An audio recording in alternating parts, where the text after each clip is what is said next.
听说了没？昨日江三郎家捡了个女娃娃，也不知是哪家丢的。哎呦，脐带还没脱呢。真的假的呀？二婶子，你亲眼瞧见了？这年头谁会丢娃呀？又不是荒年养不活。哎呀，那还有假呀？今日早上我去他家借水桶，亲眼瞧见的。那娃娃满脸红肿，说是被蚂蚁咬的。哎呦，真是造孽呀！在哪里捡的？不知呢。江三郎家的咬死不肯讲。哎，左不过附近几个村的，也不知谁家这么缺德。可不是，反正不是咱村的，咱村就20来户，谁家婆娘放个屁都有人知道，别说生个娃了。咱们村可没那样狠心的人。哎呀，可惜呀，是女娃，若是男娃子呀，许春娘可就庆上了。江三郎成亲10年，他媳妇儿许春娘连个蛋都没下，江老娘为此差点被气死。也亏江三郎仁义，这么多年就没休妻。就是啊，要搁俺家，指不定一天骂到晚。别说10年，就是3年不怀，他就得跳脚休了俺。可不是啊。哎，也是春娘命好，嫁了个会疼人的夫婿。若不是江三郎护着，你当江老娘不休啊？几个妇人嘻嘻哈哈一阵八卦，洗好衣裳，各自挎上篮子回家。东陈村江家3房，江三郎端着1碗羊奶进了屋。昨个大哥家的羊下崽了，我就挤了点奶，等会儿煮开了喂给娃娃。哎呦，这也太巧了吧！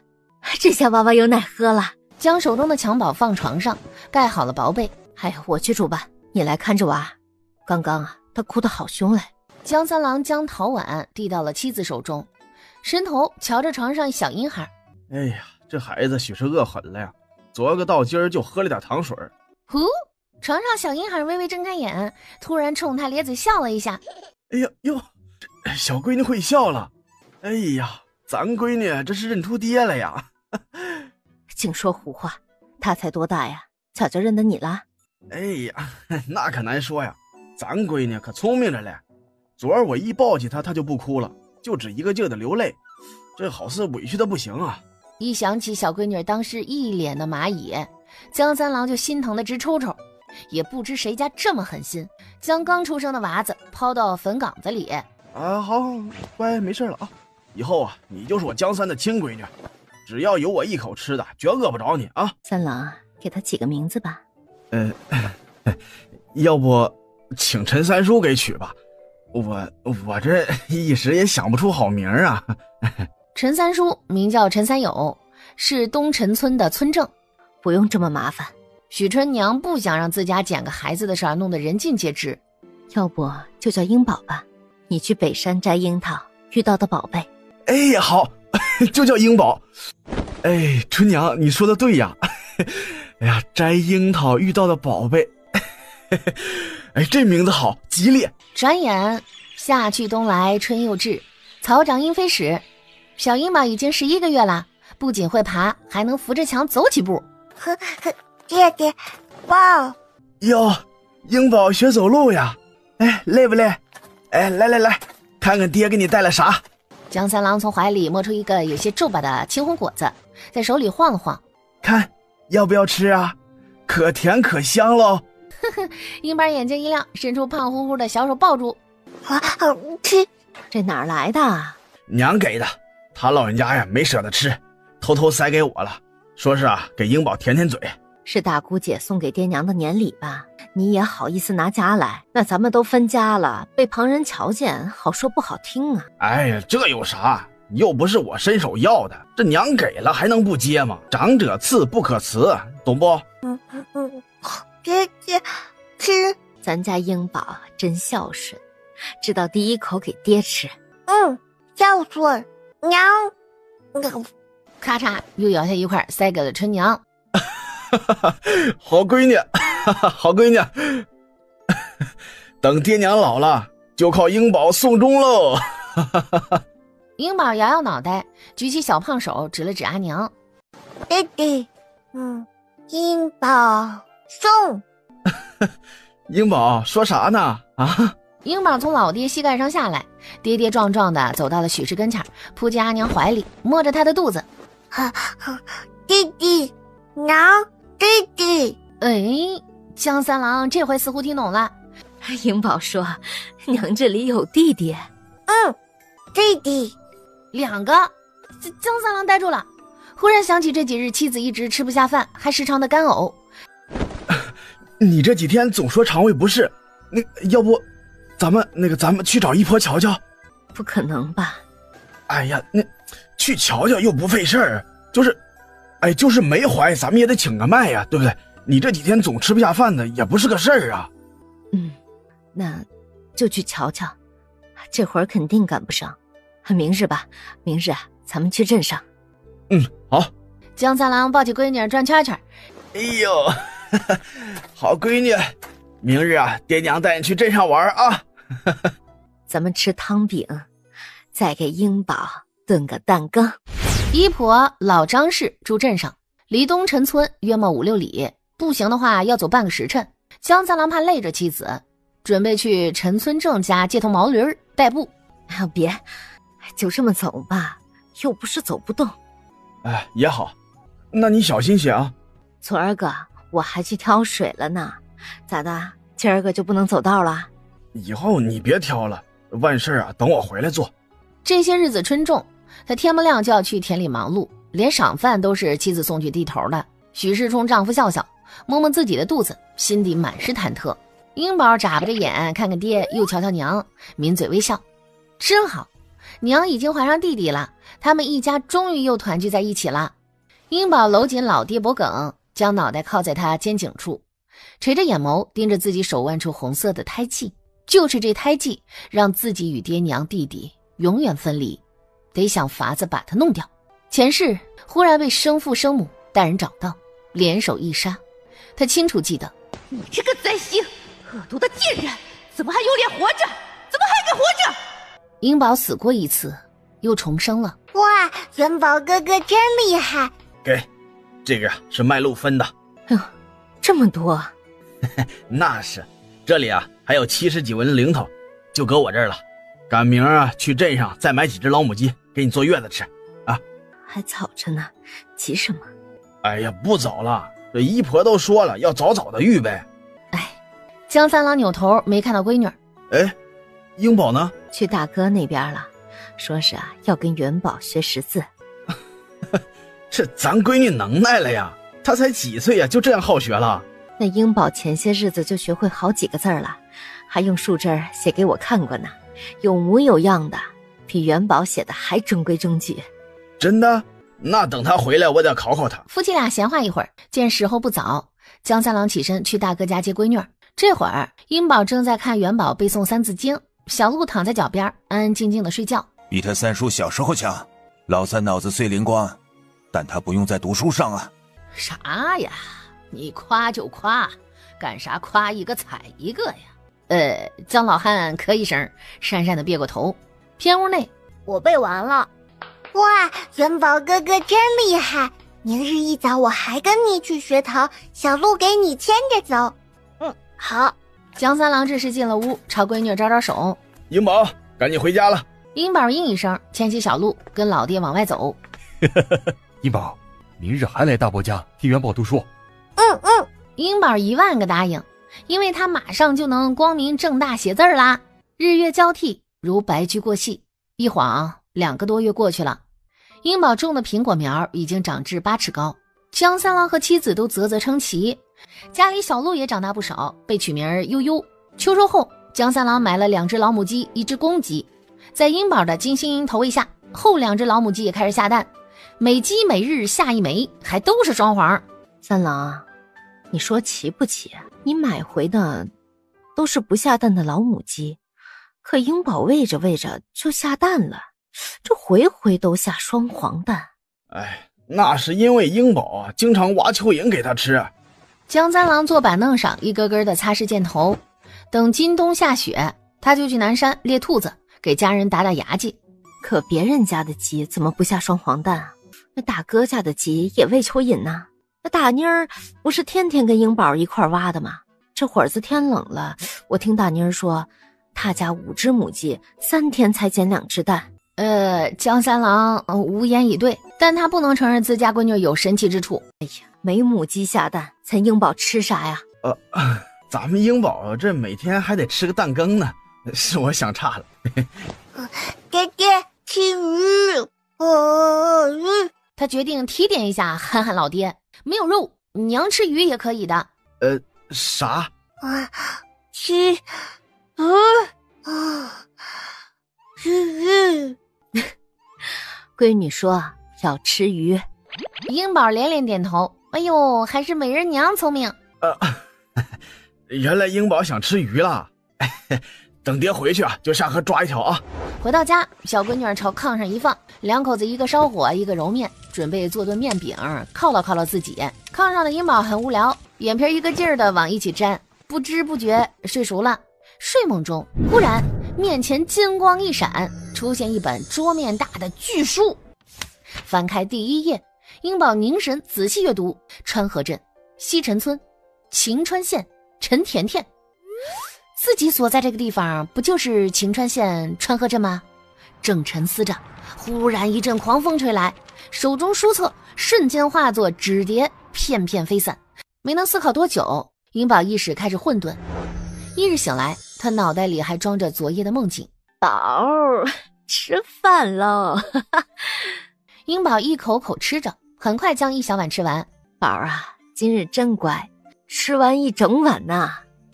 让娘瞧瞧，这小肚皮撑着没？英宝怕痒，咯咯笑着躲开阿娘的手。母女俩正欢闹着，江老太太拎了个篮子跨进门了。嘿，娘来了。老太太将篮子往桌上一搁，三郎说你有喜了，我过来瞧瞧，正好家里攒了几个鸡蛋，你大嫂让我拿过来。老太太和老伴儿跟着长子过，咱家还有鸡蛋呢，这些您二老留着补身子吧。你家有是你家的，你大嫂子一片心意，怎好驳了？再说了，你头回怀身子，又是双胞胎，正要多吃点补补。许师弟没顺眼，安静听训。你看看你，都有身子的人了，不要总窝在家里，没事啊，多活动活动腿脚，生产也顺畅。春娘想辩驳自己没有总窝在家里，又怕贸然插嘴惹婆婆不快，只好忍住。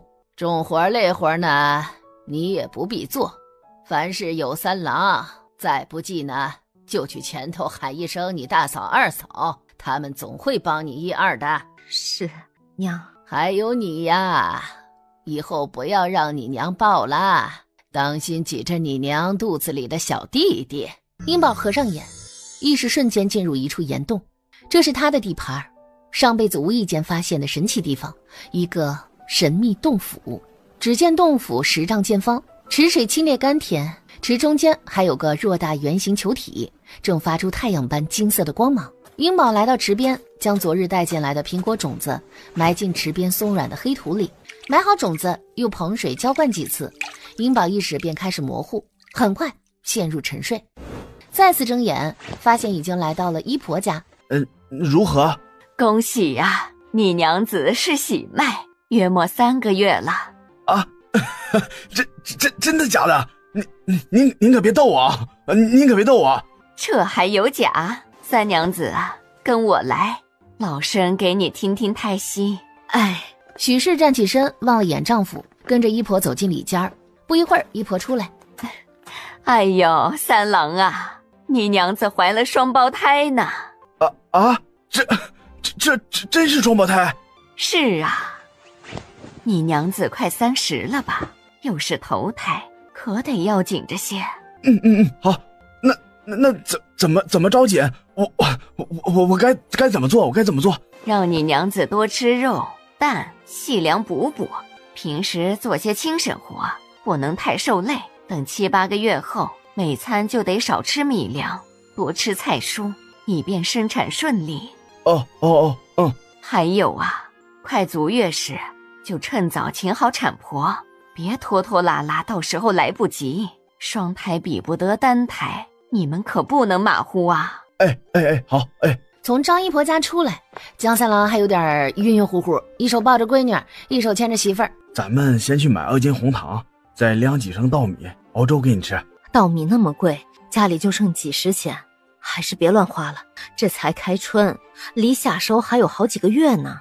哎，别担心，等咱家的地下完种啊，我就去县城转转啊，总能找个挣钱的营生的。哪那么容易啊？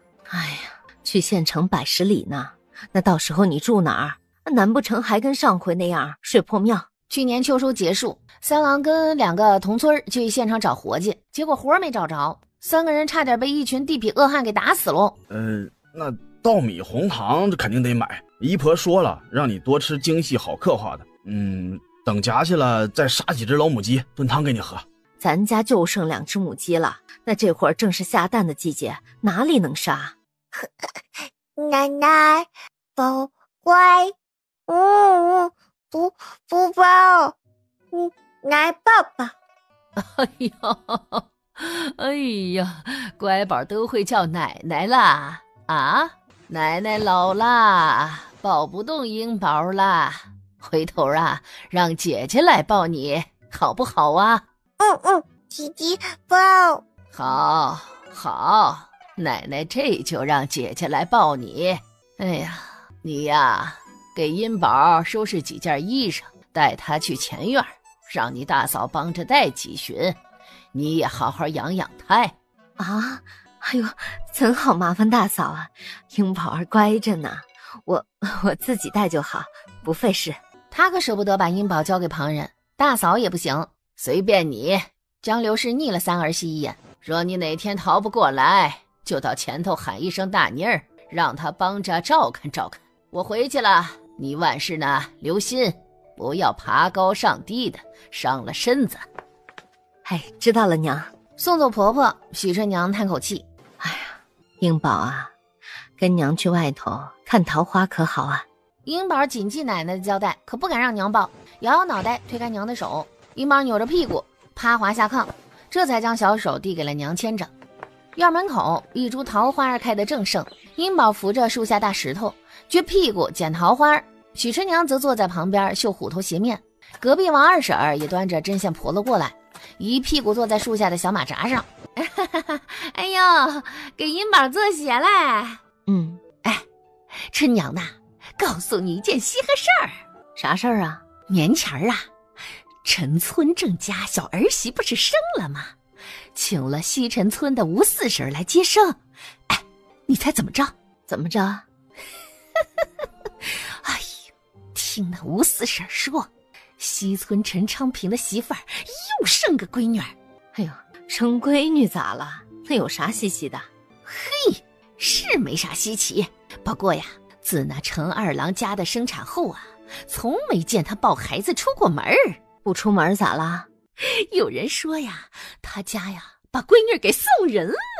哎呦，能送给谁呀？谁家有闲钱养别人闺女啊？二婶儿，你啥意思啊？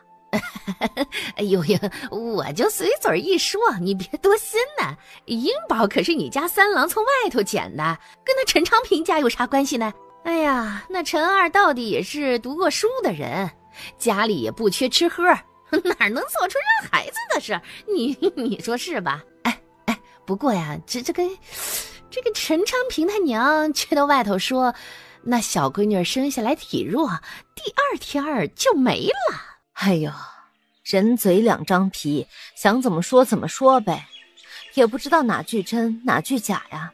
哎呀，可接生的吴四婶说呀，那天接的娃娃呀，哭声响亮着嘞，没看出哪里体弱了。哎呦，若不是体弱，那孩子怎么好端端的就没了？哎呦，不敢想呢。这年景啊，又不是缺衣少食去，谁能狠心把亲生娃弄丢掉嘞？春娘抿唇不语，英宝揉揉鼻子，将袖子朝下拉了拉。晚间，许春娘将白天王二婶的话告诉了丈夫。你说咱英宝会不会真是陈昌平的孩子？是他家的又怎样？他都把闺女丢了，还能再要回去不成？可，哎呀，我这心里慌慌的，总不踏实。哎呀，好了，别瞎想了。我捡到英宝那会儿啊，周围没有人看呢，这谁能证明孩子就是陈长平家的？而且当初既然把孩子丢了，那还丢到坟岗子里了，这明显不想让他活呀！时隔这么久了，又怎么会再找呢？三郎，你没告诉别人英宝是从哪里捡的吧？放心吧，我又不傻。这既然决定养着英宝了，怎么可能跟别人讲实话呢？那就好。若是以后真有人来认英宝，你就说是在小南山捡的。好。三郎，英宝手腕处有个胎记，你说那家会不会拿胎记说事儿啊？那咱们就别让旁人看到他的胎记就是了。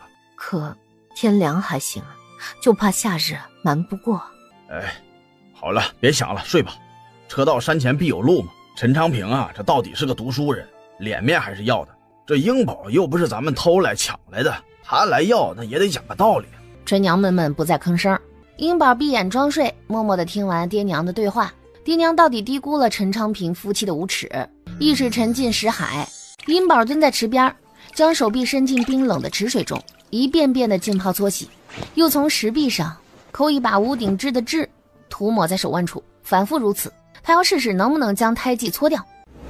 一晃4个月过去，英宝已经1岁零3个月啦。英宝，你栽什么呀？苹果树。英宝哪来的苹果树呀？种子种的，爹爹给的苹果有种子。哟，真的呀？英宝啥时候种的呀？春天种的。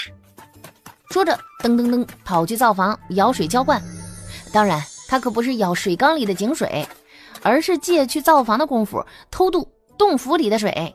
宝，井水不能浇苗，得先在日头下晒晒。英宝眨眨眼，犹豫一会儿，只得将水瓢搁在地上。洞府里的树苗长大，说不定就是因为吃水晒不到太阳的缘故。等你爹回来，让他去挑担河水，专门留给你浇树。盛夏的中午异常炎热。二少爷锄地呢？哎呦，三郎啊，你媳妇儿啥时候生嘞？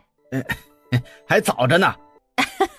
哎呦，三郎啊，你家英宝啊，最近可出名了。二婶，你说啥？我跟你说啊，最近村里啊，不少人传说你家英宝是观世音座下童子转世，专门下凡给人送子的嘞。二婶，你可别胡说啊！什么童子转世啊？谁这么碎嘴子啊？这回头啊，我得去他家掰扯掰扯去。有这么说孩子的吗？啊，我家英宝可担不起这个名头。我咋胡说啦？那可是外头人说的，我好心告诉你罢了。再说了，你不承认英宝是送子童子有啥用啊？你媳妇儿春娘可实实在在的是怀了双胎的。哎呦，这10年都没动静，咋就这么凑巧呢？荒唐！江三郎沉下脸，也不再理王二婶了，大步离开。装什么大尾巴狼啊？好心好意告诉你还炸毛了，还狗咬吕洞宾，不是好人心，好推。再说江三郎大步流星往家赶。爹爹回来了。三郎啊，这菜汤和面饼放在箩筐下面，我与英宝已经用过了，你赶紧吃吧。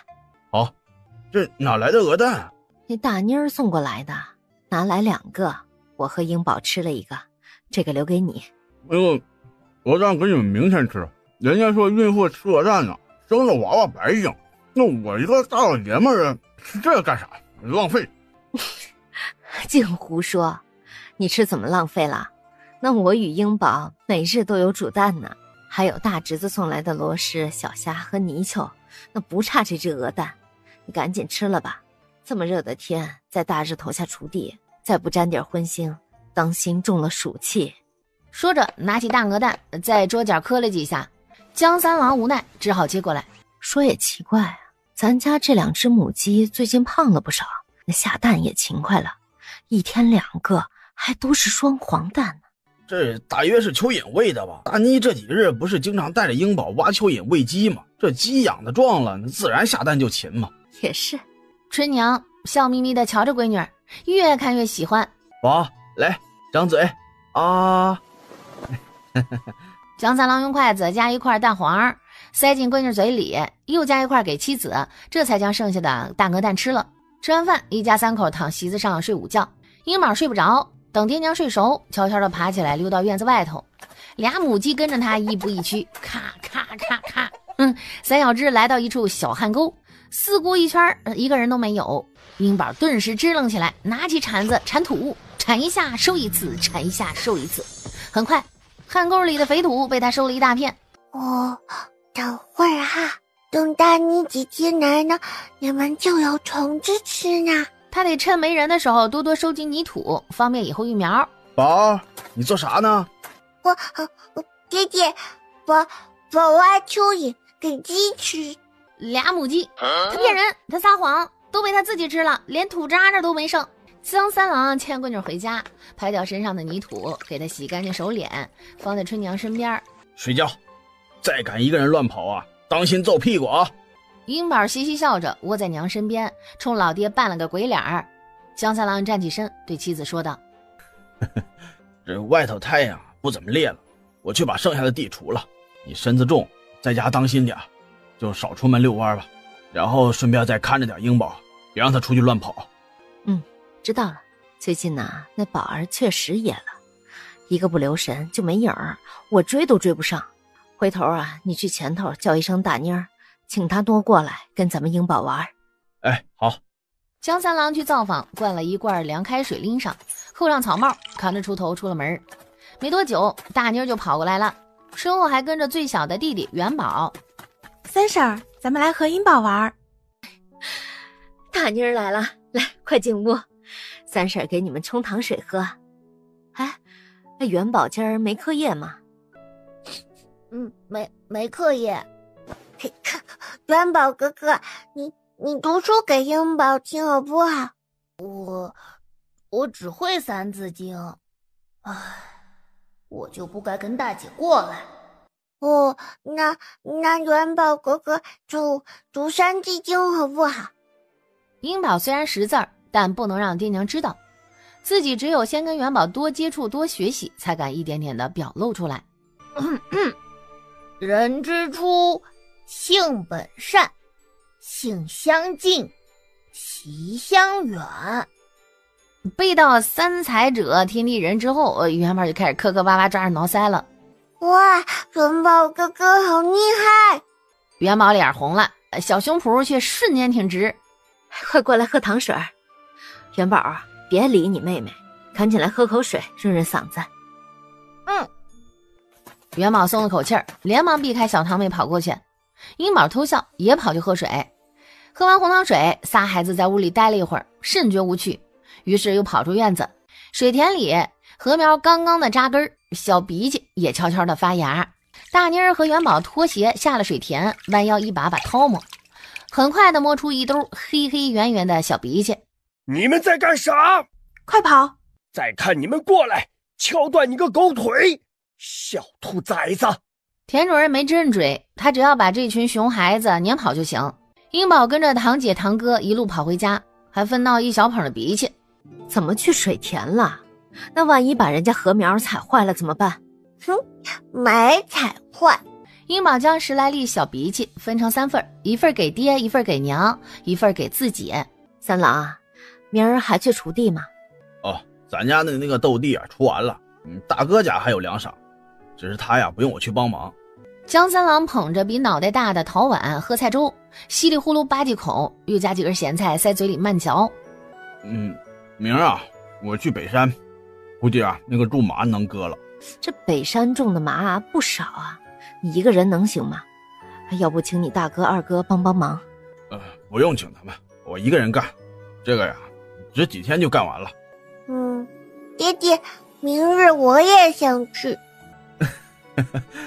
你去干啥啊？爹要忙活计呢，可不能带着你。我想去，我不用弟弟带。哟，这能耐了呀啊！乖乖听话，爹回来呀带山杏给你吃啊。吃完饭，收拾好碗筷，江三郎又烧水给一家洗漱。等都忙完，天已经黑了。英宝睡在最里面，紧靠着阿娘，合着眼睛假寐。宝睡着了？英宝不吭声，假装睡着。睡着了。哎呦，估计他今儿累着了。这大中午跟大妮儿去水田捡鼻涕，还说要留给你，吃过晚饭，又摆弄他2棵苹果苗，浇水培土的，怕积浊了，还四处找箩筐盖上。哪来的苹果苗啊？就是你上回拿回来的苹果。爹娘说英宝是他们的心头宝，谁敢欺负，爹娘就去打他。宝儿将种子留下来，也不知道他怎么种的，竟发了2棵苗。你说他才多大呀，竟晓得留核做种，还真就给种出来了。春娘，这些话以后别给旁人说。怎么了？有谁说什么了？今儿啊遇到王二婶了，她说村里人啊都讲英宝是送子童子，我怕呀有人不安好心啊。小孩子这么小，哪能担这些名头啊？万一越传越离谱，凭他俩夫妻泥腿子身份，根本护不住闺女。春娘也沉默了。春娘，你说那会儿英宝咋知道你肚子里有弟弟的？我听老人讲，这小孩自小都带灵性，长大了那些灵性就渐渐散了，这不稀奇。还说这孩子越小越能看出娘肚子里是男是女。我估计呀，我这胎怀的定是男娃子。还真是，娘上回啊就追问过元宝，你三婶肚子里是弟弟还是妹妹呀？我倒希望是一儿一女，英宝以后啊就有弟弟护着了，也有妹妹作伴。俩人又说了一会儿闲话，渐渐睡去。英宝没睡，在黑暗中眨了眨眼。刘岩还是起来了，估计那家子很快就会听到风声。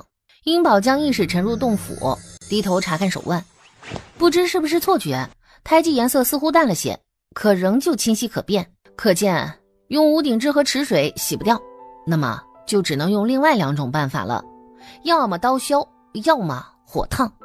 一日，哎呦呦呦呦，哈哈，是英宝啊！英宝啊，这么早干嘛去啊？婆婆，我去挖蚯蚓喂鸡。哎呦，真是个好孩子呀！哎，英宝啊，这怎么俩手腕都缠着布啊？是不是伤着了呀？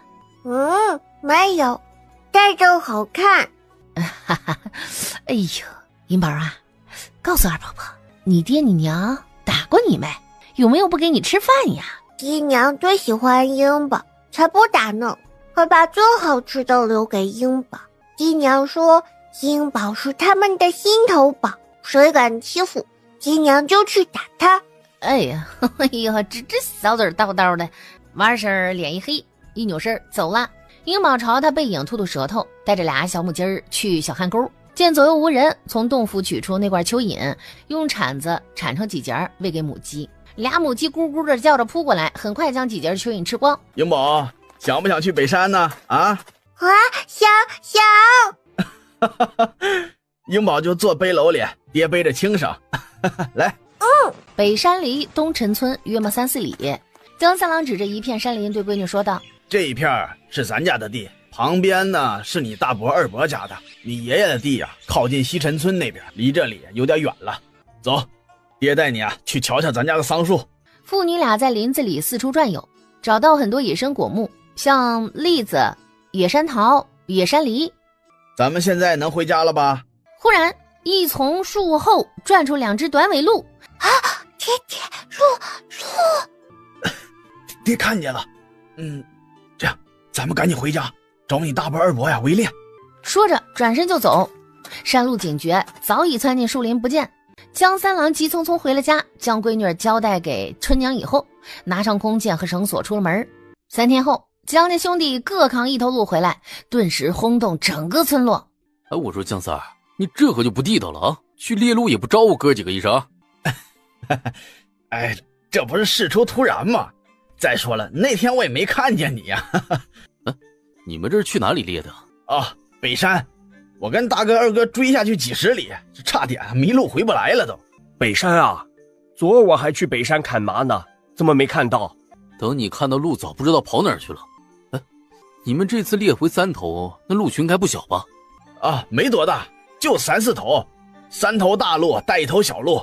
其实不止，但他怎么可能跟外人说实话呢？你们还真是好运啊，竟把3头都猎回来了。江三郎嘿嘿憨笑，去帮大哥剥鹿皮。英宝蹲在石磨前，见小鹿蜷曲在石磨下，睁着一双湿漉漉的大眼睛，惊恐地看着他，不由心下微动。小鹿后臀处好像受了箭伤，英宝慢慢地挪过去，悄悄地从洞府弄一些屋顶汁出来，捏碎了抹在小鹿的伤口上。刚抹完，就听大妮儿姐叫他：英宝，别摸，当心弄脏手。不脏。咱们去看波鹿。英宝不想去，他还想看看那头受伤的大鹿呢，但自己力气小，拗不过大妮儿姐，只能一步一回头跟着。下晌，姜家烹煮鹿肉，宴请住在东陈村的陈氏族长陈富、村正陈三友、私塾夫子，还有几位德高望重的村里老人来家里吃饭。鹿肉宴结束，送走客人。明儿正好四门那逢集，你们哥3个把那头伤鹿和鹿皮鹿角带去卖了。四门靠近县城，又是大集，能卖个好价，所得银钱你们3个平分。至于那头小鹿，就留给3郎、大郎、2郎，你们2个没意见吧？瞧你说的，我们有啥意见？都是一家人，那小鹿本就该给3郎。就是啊，爹，你也太见外了，把咱哥几个想成啥了？那就好，回头你就把小鹿牵回去，我瞧英宝挺喜欢的。若小鹿能养大，以后卖了钱留给他做衣裳穿。3郎啊，英宝乖巧，你可得好好养护。爹，您放心吧，没有鹿啊，我闺女也会有新衣穿的。你明白就好。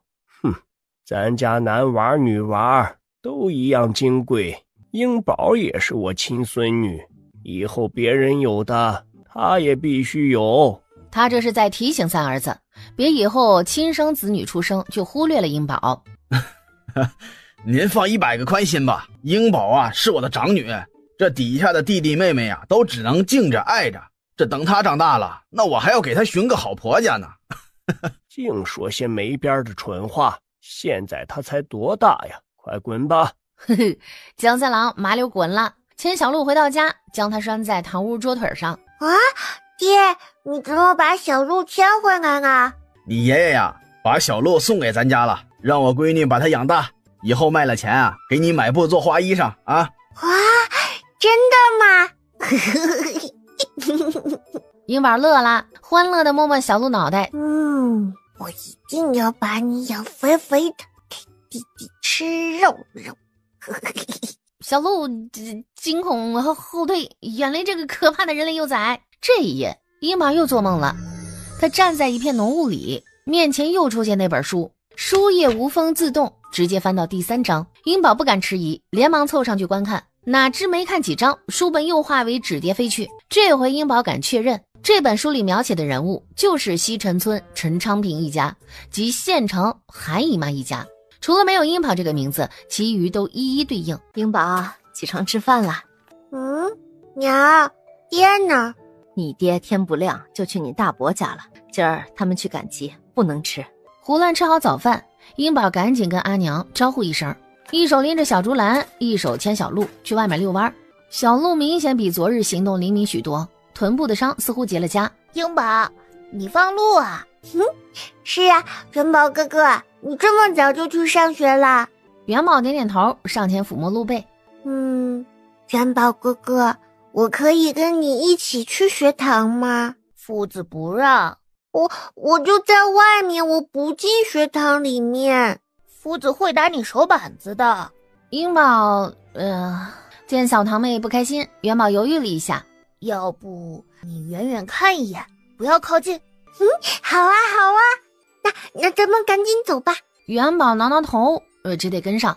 村学是陈氏家族办的私塾，开始主要是给陈氏家族的孩子开蒙，但它也是周边村子唯一的学堂，所以只要交束修，外姓的孩子也可以入学。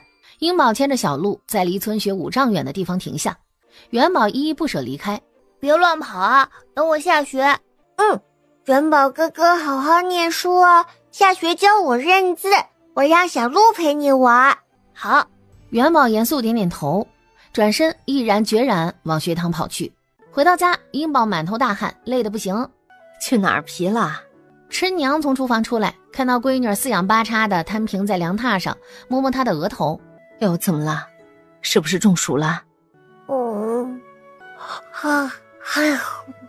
早上起太早，困的。我看呀，你是在外头也累了。哎呀，快睡吧，等睡醒，娘切卤肉给你吃。昨日他家分到一块鹿肉，早早的被他炖在锅里，今儿再用酱料卤一卤，又酥又烂。英宝抱住阿娘的胳膊不放，娘也睡。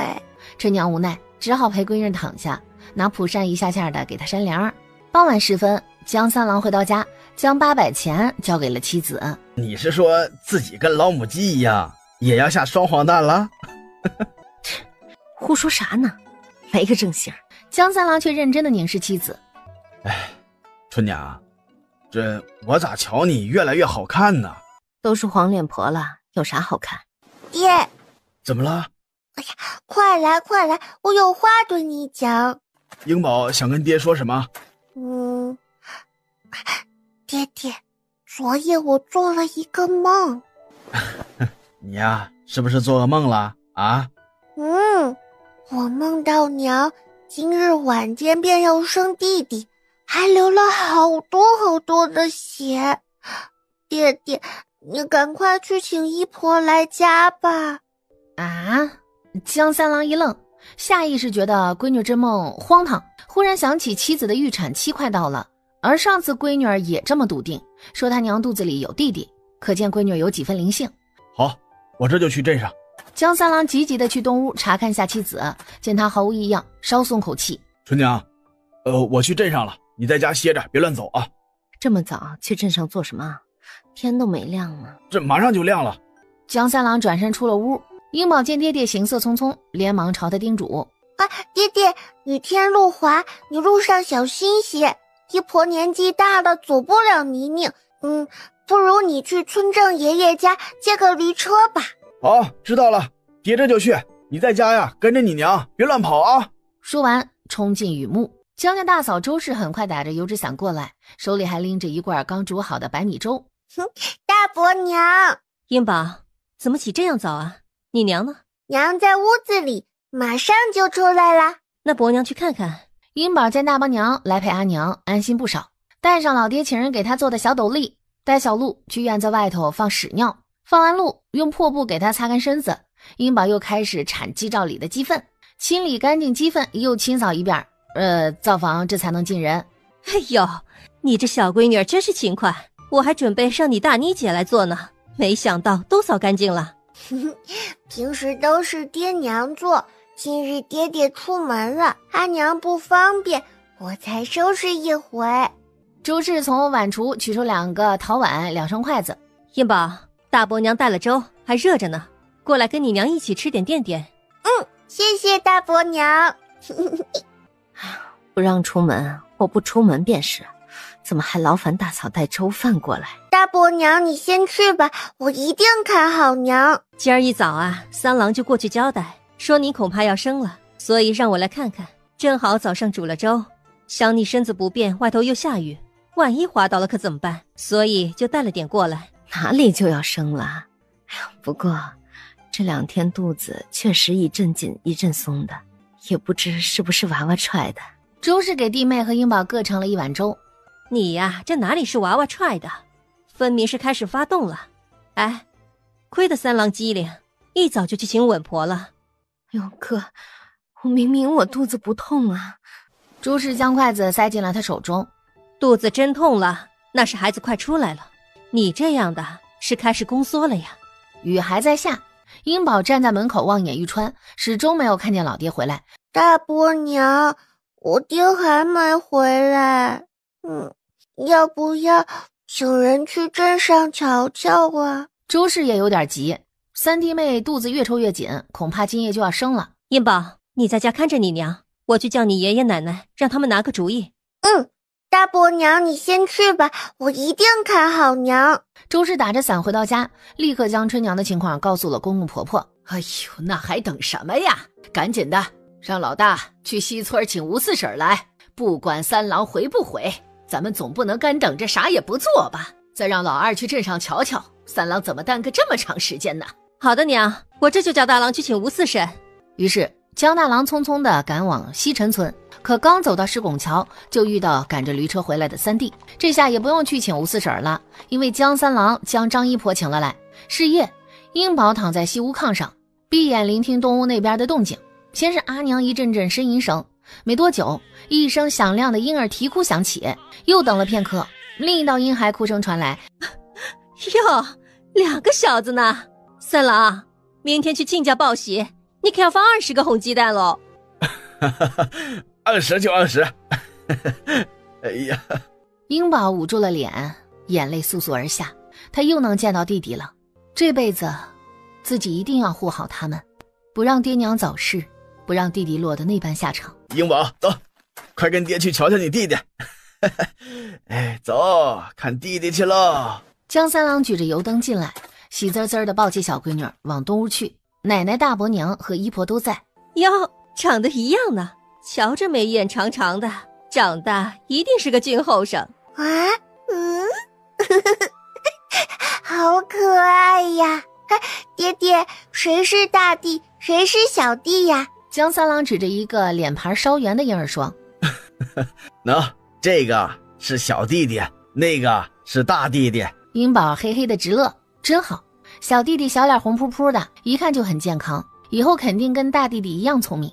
前世小弟弟因为出生时窒息，甚至有点憨傻，一想起曾经种种，英宝就忍不住泪目。转眼1月已过，双胞胎满月了。江三郎给2个小儿举办满月宴，宴请亲朋前来吃酒。三郎，恭喜啊！没想到你小子不生则已，这一生生俩儿子，哎，这叫啥来着？厚积薄发，一鸣惊人。谬赞谬赞。快请屋里坐，屋里坐，马上开席了。好，你忙。屋内，英宝守在2个弟弟的摇篮旁，拿一根拨浪鼓转动给他们看。小鹿悠悠则乖乖地躺在他脚边，大妮儿、二妮儿和元宝也围在摇篮旁。这个是我大弟，叫江杰。这个圆圆的小脸的是我的二弟弟，叫江武。好可爱哟！可是他们脸都一样圆啊。笨，明明一个圆脸，一个不怎么圆。就是。元宝抓抓后脑勺，有点委屈。没会儿功夫，摇篮里的江杰开始不耐烦，晃着脑袋吭吭哧哧哭。接着小江武也跟着哭。2小只一哭，3姐弟慌了神儿，赶紧的去叫三婶来。不哭，小杰和大武是不是饿了呀？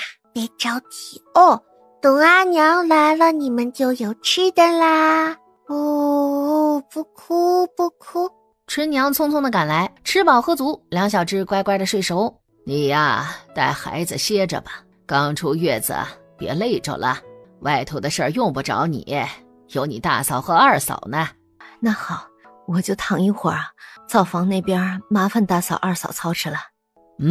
英宝啊，也出去跟哥哥姐姐们玩吧，弟弟有你娘带着呢。好，喂，不能乱摸他的屁屁，当心被悠悠踢到哦。如今悠悠已经不是当初的幼鹿了，她长得非常的高大，比寻常山鹿整整大出1圈。孩子们赶紧的缩回手，叽叽喳喳围着悠悠打转。你就是英宝。英宝不用扭头就听出说话的女人是谁，她的生母韩菊娘。英宝害了一跳，装作没听见，转身跟元宝说：元宝哥哥，我去你那儿看书可行？行。见英宝要走，女人上前几步拦在面前。你是英宝对不对？你知道你亲爹娘是谁吗？我亲爹娘是江三郎、许春娘。你是谁？干嘛拦着我？不，他们不是你亲爹娘。英宝不等他说完，拉起元宝就朝大伯家快跑。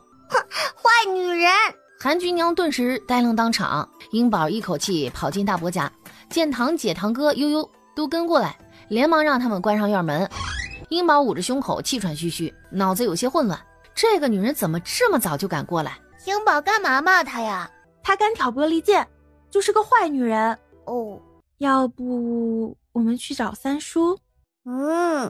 暂时不去。今日弟弟满月，家里那么多客人，他可不能给韩氏在众人面前挑明的机会。那他要是还在外面怎么办啊？坏女人不在外面，我出去看看她走没走。你去吧，千万别跟他说话，也不要喊人。好嘞，我就远远看一眼。韩菊娘站立很久，望着热闹的江三家，心里嫉妒又怨恨。为什么双胞胎儿子不是自己生的？凭什么他个外来户能这般好运？哟，这不是陈二嫂子吗？是来贺喜的吧？怎么不进来呀？我就路过。韩氏说罢，转身就走。半途遇到几个村妇，正在说着江家的八卦。今儿啊，我总算瞧见江家双胞胎了。哎呦喂，长得那叫一个俊呐，白白胖胖的，小胳膊啊跟藕节似的。哎呦，可不，春娘总算是扬眉吐气了，10年没怀，没想到一怀俩，还是俩儿子。嗨，也就是江三运气好，捡了个送子童子。也不知道英宝他亲爹娘是谁，若是以后知道了，会不会后悔？你们说英宝会不会是西村陈二郎家的呀？还别说，捡到英宝的时间跟陈二婆娘生产的时间还真对得上。几个人正说着起劲儿，忽然看到不远处站着一个人儿。哎呀，走了，我还得去江三郎家吃满月酒呢。众人一哄而散。二老，咱们把那孩子要回来可好？什么孩子啊？就是你丢掉的那个。你胡说什么呢？那孩子早死了，你明白吗？陈长平说罢，甩袖而去。娘，奶奶喊你去挑水，家里水缸没水了。贱骨头，连你也来指使老娘了？你不会去挑吗？我生你有何用啊？我生你有何用？大女儿被打得抱头哭叫，却不敢躲避。你这是干什么？怎么让你挑个水还打起孩子了？耍泼给谁看呢啊？刚刚嘴里骂谁呢？反了你了，贱东西，怎么不去死？打死你算了！混账东西，敢对婆婆指桑骂槐了！老二，你个不孝子，看你把婆娘惯成啥样了！韩氏见婆母真生了气，怕再惹怒丈夫，抛了手中的竹竿，垂头往灶房去，拎起2只水桶和一根扁担就出了门。你是傻了吗？啊，你娘打你不知道跑远点儿，真是没用的东西，一个个的都不省心。再说江三家，哎呀，没想到我江三有一天这也能儿女双全呢。这前2年我都准备过几个孩子了。多亏咱英宝带了福气进门，你没听外头传吗？咱英宝是上天赐给咱们的小仙童呢。快别乱说，这外头传归外头传的，咱自家可不能跟着瞎掺和。我知道，就跟你说说，也没外人听见。咱闺女有那样的名声，这实在太招眼了。我真担心有一天呢，咱护不住啊。你这才是胡说，英宝是咱家大闺女，那小杰小五的亲姐都写进族谱里了，啥叫护不住？我说的呀是实话，这你是不知道，今儿那陈昌平的婆娘竟来了咱们家，这还在门口看了很久，两眼啊这直溜溜的，这怪膈应人的。她来干啥？那个女人啊跟咱英宝说，咱们不是她亲爹娘。这她真这么说？大妮告诉我的。英宝啊骂她是坏女人，还跑去大哥家藏起来了。这个该死的女人，她还跟英宝说啥了？她倒是想说呀，可咱们英宝啊没给她机会。咱闺女啊这就是聪明。三郎，怎么办啊？那女人保不准下次还来，那咱英宝来就来，咱们还怕她不成？西屋，英宝深吸一口气，嘴里塞一块叠起来的金布，闭了闭眼，一狠心将手腕摁在火红的热炭上。次日醒来，英宝查看手腕，哇，吴鼎之果然是天才地宝啊！照这种恢复速度，再过些日子伤处就应该结痂了，就是不知道胎记去掉没有。喜滋滋穿好衣服，缠上腕带，下炕打开门，发现外头竟然下雪了。宝，起这么早？老爹江三郎拎着马桶往院子外头去。外头冷，别冻着了，这赶紧回屋，等会儿啊爹就去做饭啊。英宝拍拍手，一蹦一跳跑回东屋瞧弟弟。上炕来，地下冷。英宝麻溜爬上炕，坐在阿娘身边。春娘，这大哥二哥准备雪停了，去南山猎兔子呢，你看我去不去？雪不是还在下着吗？等停了再说。哎，知道了，我这就去做饭。你和闺女想吃点啥？你随便做，我这奶呀有些不够，要不弄点鱼汤吧，再给英宝煮个鸡蛋。好，今早啊就吃鱼汤面，再给你和闺女啊煮个鸡蛋。江三郎伸头瞧了瞧儿子，这才转身出去。英宝眨眨眼，爬下炕也跟着出屋。来到灶房，英宝主动坐在灶台后帮忙烧火。爹爹，咱家是不是没有鱼了？江三郎找了一圈，果然没找到鱼。哎，是没有鱼了。那要不给你娘做个鸡汤面吧？说着，动手舀面粉和面，准备擀面条。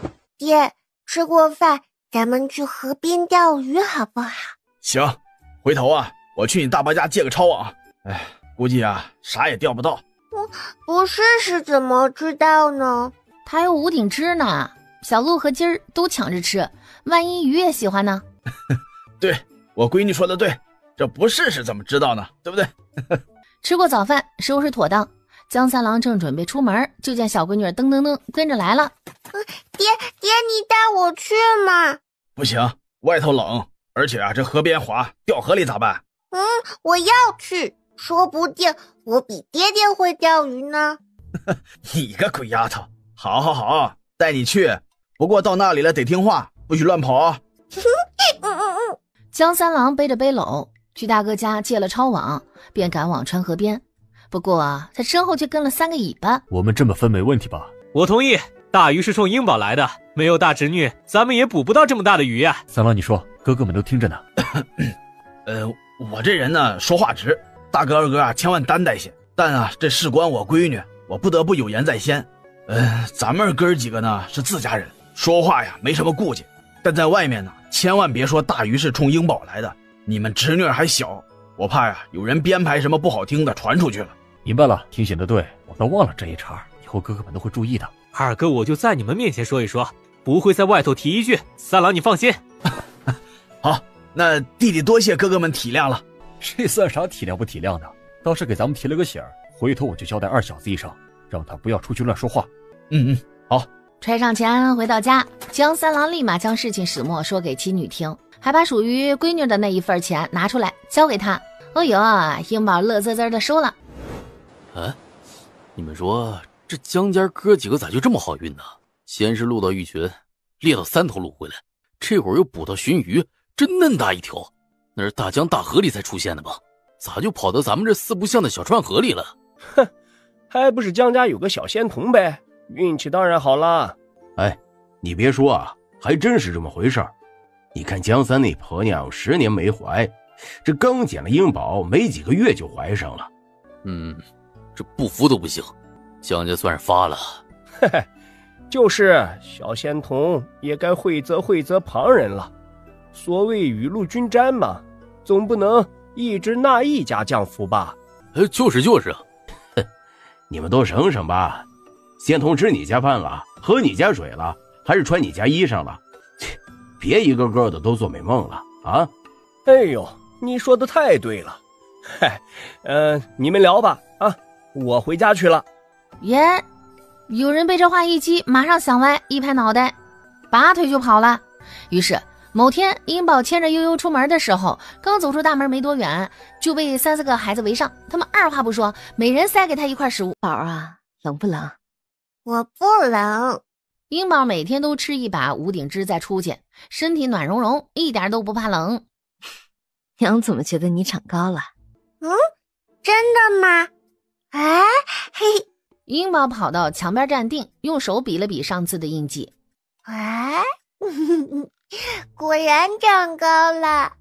我宝儿长得真快。春娘放下手中活计，凑身过来，让娘看看，要不要把袖子朝外放放？不用放，这样正好。先前袖子有点长，做事总不方便，这下刚刚好。说着转身跑出了屋子。我去帮爹爹烧火喽。去灶房一看，老爹已经把饭菜做好了。一家3口吃完饭，江三郎又去刷锅洗碗烧水洗漱，直忙到天黑才结束。英宝躺在炕上，一点点揭掉手腕上的黑痂，腕处烫伤已完全长好，肌肤平滑，只余淡淡的粉红，上次烫的那样深，竟没有完全去除。吹熄油灯，进入洞府。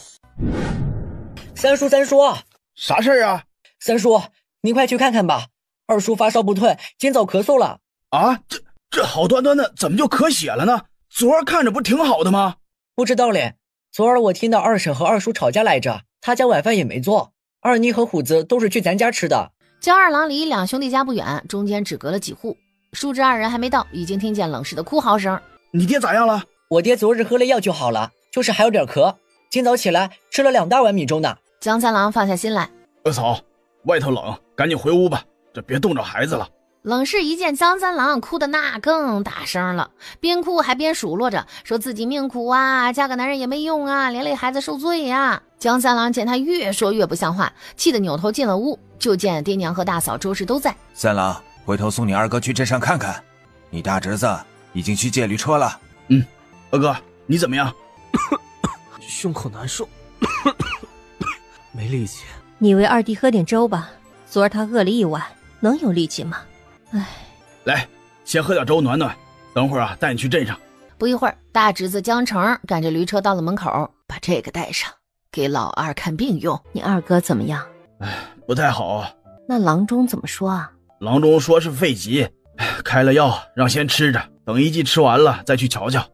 我早知道就不让二哥跟着去捕鱼了，这他身子本来就弱，被这么一累一冻的，你不让就不让啊，兄弟几个一起挣钱，说把他单独撇开，岂不让人说嘴啊？况且二嫂那人你也是知道，性子最是古怪不过，到时候还不闹得人人不得安生。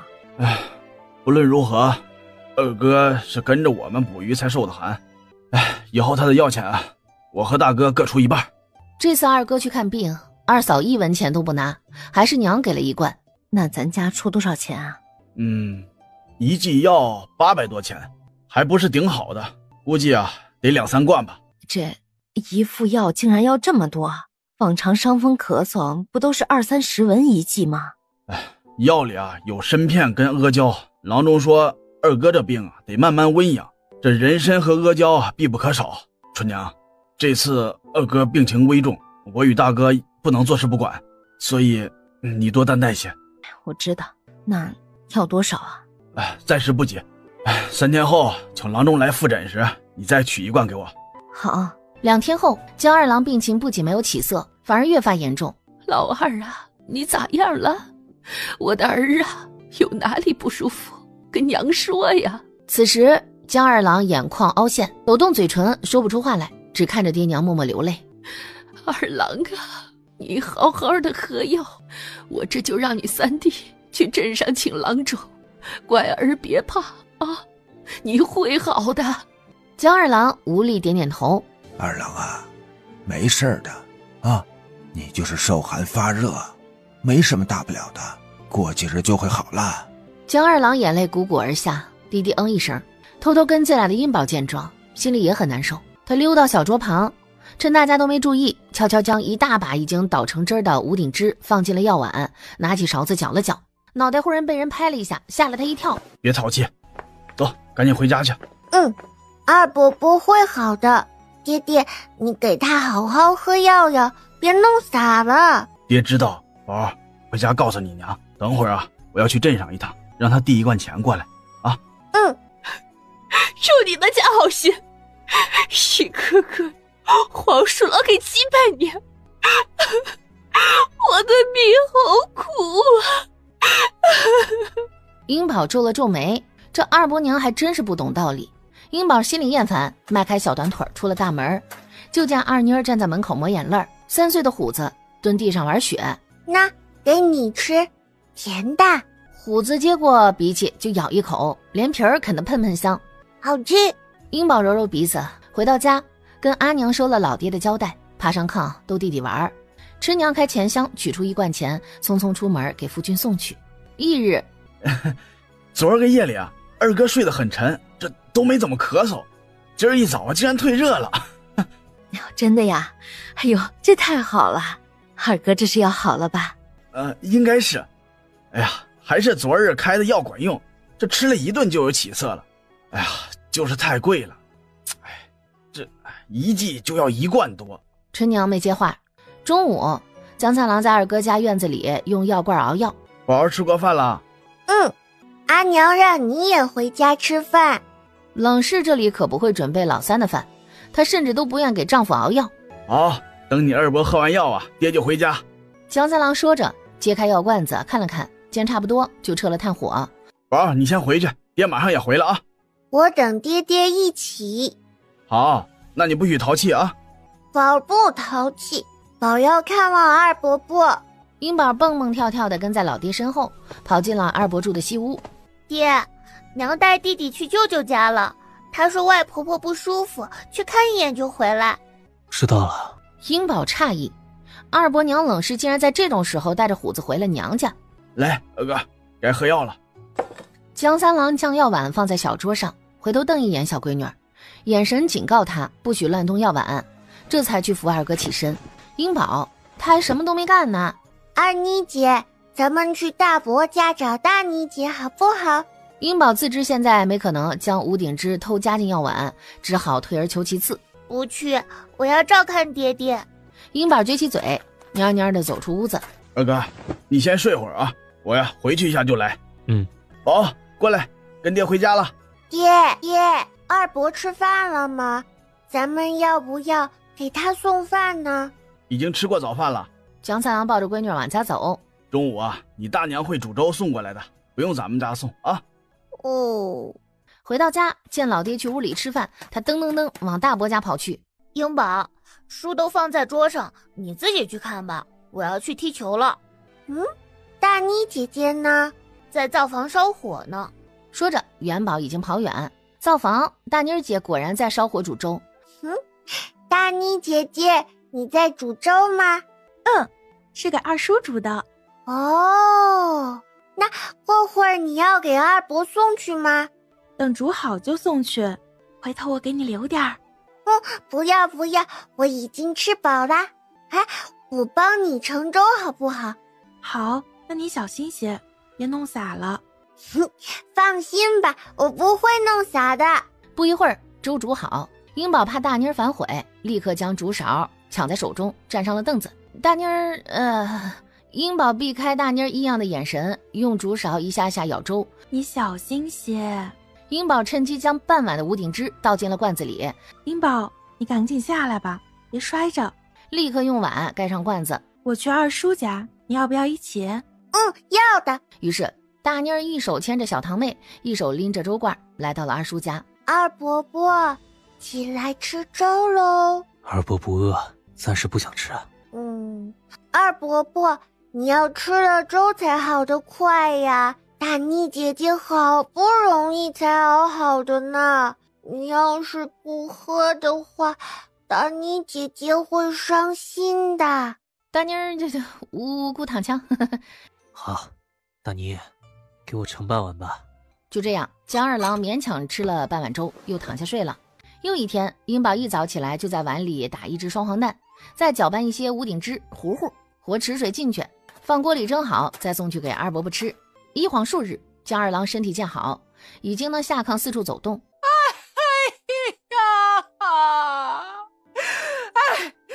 你们快给评评理，这个江流氏，那当初把他儿子夸的是千好万好的，结果是个病老鬼，他想拿他这儿子拖死我们全家呀！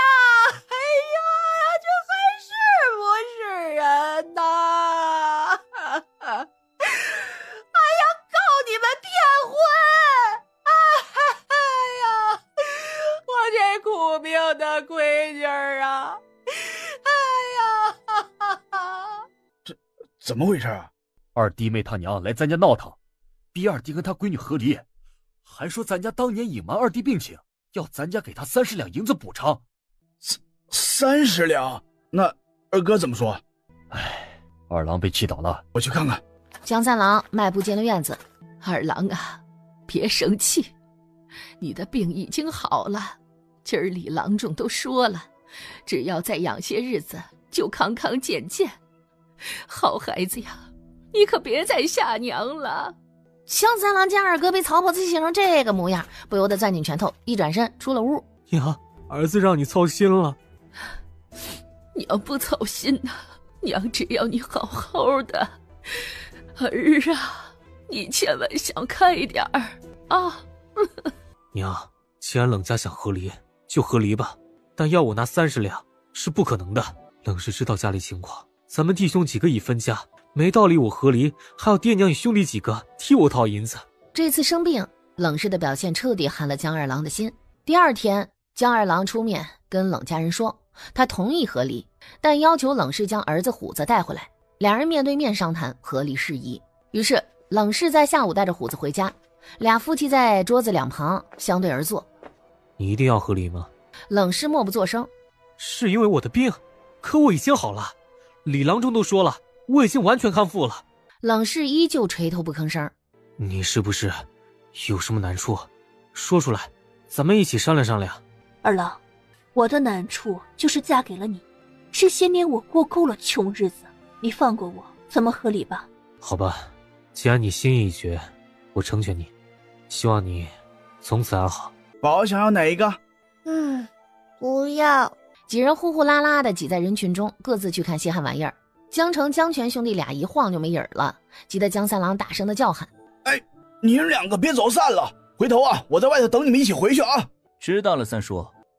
爹，咱们去那边看头花吧。好。于是父女俩开始逛路边摊儿，最后英宝出钱买了2对彩绢做的头花，3对精致的雕花木梳，还有1杆铜头旱烟，1堆木头做的小玩具，一共花去他180文。父女俩一边逛一边买。忽然居高临下的英宝看到一个破衣少年，黑黢黢的柴火上似乎长着几朵金黄干酥的菌儿。爹，快过去，到那边去，那边。宝，咱买的零食太多了，这不好拿了。哎呀，我不要零食，爹你快放我下来，我要去看看那个。江三郎只好去路边放下背篓，顺便坐石头上歇歇脚，再等等2个侄儿。哥哥，你卖柴吗？多少钱呐？3文。那你帮我送回家要多少钱呢？你家在哪儿啊？东城村。哦，东城村啊，送到东城村5文。那好，等会儿你跟我走吧。这个是买柴的钱，先给你。少年点头，攥紧手中铜钱。宝儿，快过来，你堂哥来了，咱们回家了。嗨，咱们回家了，你快跟上。少年二话不说，矮身挑起柴火。哥哥，你这是在哪儿打的柴呢？在石塔山。石塔山在哪儿呢？在北山西面。哦。英宝舔一下手里的糖人儿，想了想，从衣兜掏出2个荸荠塞给他。给你吃。谢谢。英宝目送少年扛着扁担远去。英宝，站那儿干啥呢？我在找地方堆柴火呀。江三郎摇摇头，也不管小闺女了，反身去整理带回来的东西。再说英宝蹲在柴火旁一根根查看，哦哟，竟捡出4根长着茎儿的木柴。爹，你快看看这是啥树呀？爹，你快看看这是啥树呀？这个是桑树。我知道啦。英宝抢过树棍又跑了。江三郎无语，摇摇头，端着一盆麦子出了门。英宝将几根桑树棍抱回自己屋子，瞬间进入洞府，将手中的桑树棍浸在池水里泡了一会儿，取出来插在土地里。出了洞府，英宝开始整理买回来的礼物。大年30，江大伯家准备好年夜饭，江二郎带着1双儿女，江三郎抱着双胞胎儿子，琛娘一手牵着英宝，一手提着1筐礼物，一起来吃年夜饭。大伯、二伯和我爹都没有，大哥哥和二哥哥也没有，你们都是大人了，不能玩玩具喽。没关系，我们不玩玩具，我们也没成亲，怎么就是大人了？英宝，你偏心，你偏心。你们都快成亲了，大伯娘都给你们1000了。呵呵，众人哈哈大笑。江老汉和江刘氏第一次收到孙辈的礼物，更是笑得合不拢嘴儿。乖宝啊，收好喽，阿奶给你的压岁钱最多，不给别人看到哦。嘿，英宝笑着点头，将钱塞进了衣兜。元宝噔噔噔跑进来，一脸警惕地望着阿奶。元宝，来，阿奶呀，也给你压岁钱。元宝顿时笑开了。一家人欢欢喜喜吃过年夜饭，给孩子们分发完压岁钱，让他们回去睡觉，男人们则留下守岁。英宝这一觉睡得不踏实，还做了个梦。忙忙碌碌中，一个正月过去。这天，英宝带着悠悠和大妮儿、二妮儿去野地捡地皮菜，走进一个小树林，趁两个堂姐没注意，从洞府取出2朵金耳放在篮子里。英宝，这是啥？金耳朵。啥金耳朵？你在哪儿采的？不会有毒吧？在树林里采的，没有毒。悠悠喜欢吃，咱们也能吃。悠悠转过头看过来，眨巴着大眼，一脸无辜。大妮儿拿起金耳放鼻子底下闻了闻，咦，有点香。二妮儿也拿过来嗅了嗅，皱皱鼻子，将它放回去。不好闻，这是药材，很值钱呢。两个小姑娘不置可否，带着小堂妹回家。娘，咱们煮这个吃好不好？这是什么？谁告诉你能吃的？宝啊，这不认识的东西吃了会中毒，咱可不能瞎吃啊。这个是金耳朵，西村的老婆婆说金耳朵可值钱了，城里卖几10两银子一匣子呢。啥？西村哪个老婆婆？我不知道她的名字。春娘自动脑补到西村五角姨她娘，也就是接生普二吴四婶的婆婆。真这么值钱啊？娘，要不让爹爹拿去镇上药铺看看，万一真的很值钱呢？可就2朵，我还能找到好多呢。这么多。真的？那娘跟你一起去看看。不用，我现在就去拿。说着噔噔噔跑出院子，一溜烟的钻进门口小树林，不一会儿又抱着2根桑木棍跑出来，交给了春娘。这等你爹回来，让他先拿去给西村吴阿婆看看，是不是真的很值钱。不要，咱们还是去镇上吧，李郎中肯定比吴太婆懂得多啊。春娘一想也对，点头同意。随后春娘将1朵金耳切碎，炖罐子里，炖好以后先喂点给鸡吃，观察半天，见鸡毫无异样，才自己尝了尝，等半晌没有不舒服，才允许闺女吃。好吃。让爹爹明日拿去镇上药铺看看，若不行就去县城。呐，等你爹回来，娘就跟他说。傍晚，江三郎赤脚从地里回家。这是什么粥啊？是金耳，宝儿采到的，你尝尝好不好吃？味道不错呀，这滑溜溜的，喝进肚子里暖乎乎的。这东西可值钱了，西村阿婆说县城药铺卖好几10两一匣子呢。这真的？西村哪个阿婆说的？一旁的英宝，所以说一个谎话真需要无数个谎话去圆呐。这个确实是金耳，上好的滋补珍品。你家二郎是不是曾经吃过这个？李郎中还惦记江二郎的肺疾是怎么好的？没有，这东西是我最近才找到的。这昨晚呢，只煮了点尝尝，感觉味道不错。又听说这东西，能卖钱，所以啊，就拿来给您瞧瞧，这是不是真的？这确实是金耳，只不过老夫也是第一次见到新鲜的，没想到咱们这个小地方也能产出如此珍贵的药材。不过若售卖的话，须得烘制干燥才行啊。江三郎闻言有些失望，这鲜金耳若是连着树干，或许1、2天内也不会坏，倒是可以带去县城看看。感谢李老指点迷津。说着用小刀割下2大朵金耳送给李郎中。这东西珍贵，老夫可不能白拿。这样吧，老夫有个快速烘干药材的法子，你可以回去试试，看看能不能用来烘干金耳。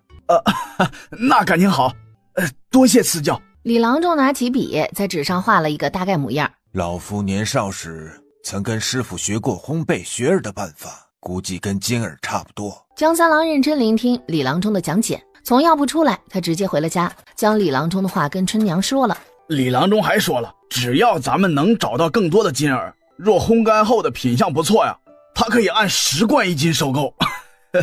哎呦，真的？宝儿啊，你在哪里找到的？明儿娘跟你一起去找找。在树林里，不过那里应该没有了。春娘微感失望，但是咱们可以种啊。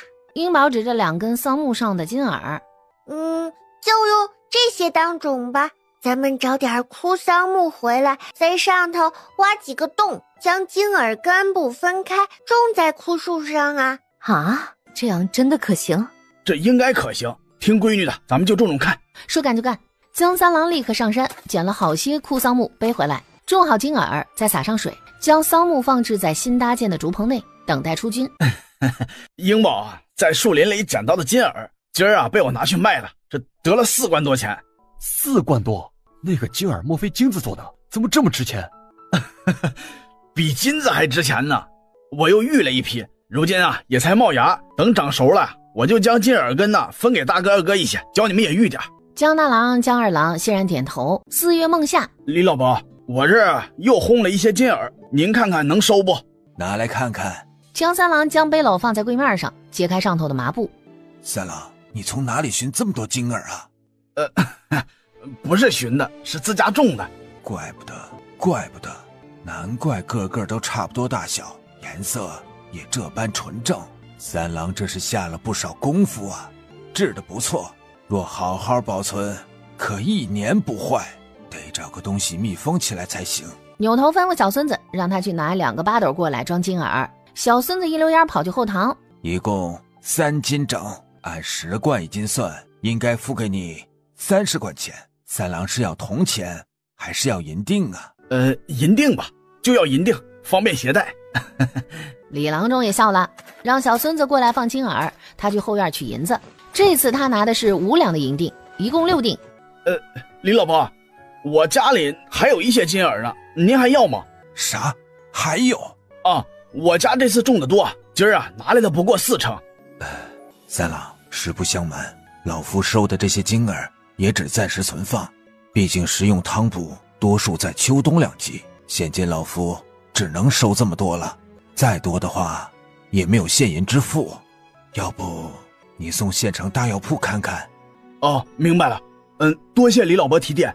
回到家，江三郎有些闷闷不乐。怎么了？李郎中的药铺收不下这么多金耳，这看样子明日啊我要去县城一趟了。爹，我也去县城。你去干啥啊？去卖金耳啊。爹，你就带我去嘛。好，带你去。江三郎抱起闺女，对妻子说道：我到前院找大哥二哥商议一下，看看他们明日有没有空，咱们哥几个一起行走也安全些。那好，你去吧。可你真要带宝儿去啊？那路上多不安全啊！要去的，爹答应带宝儿一起去了。淘气，宝儿难道不要弟弟了？要弟弟，宝儿从县城回来，带好吃的给弟弟，也带给娘。陈娘，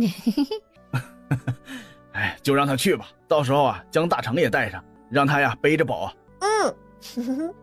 娘放心，宝儿不淘气，宝儿可有用了。那你可得听话，不能乱跑。县城有坏人会偷小娃子，特别像你这样的奶娃娃。宝儿不乱跑的。第2天，掌柜的说这个最容易刻画，是可以给小娃娃吃的。娘也吃，还是我宝儿最好。你爹跑一趟县城，啥都没给咱娘仨买。爹给娘和弟弟买布了，可好看了，一会儿就搬回来。江三郎不仅给自家买了布，也给他爹娘跟大哥大嫂侄子侄女买了，二哥一家也没落下。果然没一会儿，江三郎抱着3匹布进了屋，布匹上还放着给英宝的2本书，1本字帖，1摞纸，2支毛笔及1个砚台，几个墨条。放完东西，从腰间布袋里取出3锭银子，递给了妻子。我跟爹娘他们说了，等过几日去窑厂订一批砖瓦，等夏收过后，咱们就翻盖房屋，再把院墙砌起来，以后就不怕被人偷摸进来了。前几天不知哪个混蛋小子竟在半夜偷偷溜进了竹棚，偷了一根桑木上的金耳。爹，不要盖房子。宝为啥不要盖房子？咱们住大房子不好吗？不要，万一发大水会把房子冲倒的。爹，咱们不要在这儿盖房子，去南山盖吧，那边不会发大水。江三郎有点吃惊，宝儿怎么知道会发大水啊？我做梦梦到的，这里会发大水，把村子都淹了，还把房子给冲倒了，连村正爷爷家的房子也倒了呢。村正的房子可都是青砖青瓦，普通水患根本不可能冲垮。宝，这些事儿你跟别人讲过没有？英宝摇了摇头。那你以后也不能跟别人说，知道吗？英宝点点头。告诉爹娘，啥时候会发大水？不知道。江三郎宝儿啊，那你跟娘说，为啥要去南山盖房子啊？去南山盖房子，咱们可以在那里种好多好多的苹果树啊，小鹿也有地方吃草，咱们可以把房子盖得大大的，再把院子也盖得大大的，爹爹种金耳也就有地方啦。江三郎挠挠额头，心里竟觉得这个闺女说的有道理。春娘，咱们要是去南山盖房，真的能行？这会不会太偏僻呀？春娘拧眉，她也没注意。若是大哥跟二哥也去那边盖房子就好了。居住的人一多，安全问题得以解决，南山无疑是最稳妥的居住地。要不明天我去跟爹娘大哥他们商量商量。宜家盖房不是小事儿，自己不仅要征得爹娘的同意，还要村正点头。一夜无话，第二天一早，没等江三郎去前院，江大郎、江二郎与江老汉就扛着桑木段来了。三郎，今日能分猪了吗？行。赶紧带着哥哥进了竹棚，手把手教他们如何分株栽种，如何洒水。江大郎分种100株，江二郎也种了100株，江老汉只种20株，想给自己挣点零花钱儿。忙忙碌碌中，一天就过去了。江三郎忙活2天，竟把自己要去南山盖房的事给忘记说了。这会儿自家的300朵金耳已经分种完毕，正准备去前院与爹娘哥哥们商谈一下，就见陈村正背着手站在他家院门口。陈三叔，快进来坐。三郎啊，最近看你忙忙碌碌的，都忙啥呀？也没忙啥，就是从山上采了些菌菇回来种了。什么菌菇啊？种了金耳，那个说是滋补品呢。陈三友伸长脖子看了一会儿，发现自己不认得。倒是奇特。江三郎嘿嘿憨笑。三郎啊，种菌菇可以，但不能将田地抛了，这种粮才是咱农家的立身根本嘛。陈三叔，放心吧，我家田地都种着呢，1亩都没丢。三郎，咱们还是抓紧去南山盖房吧。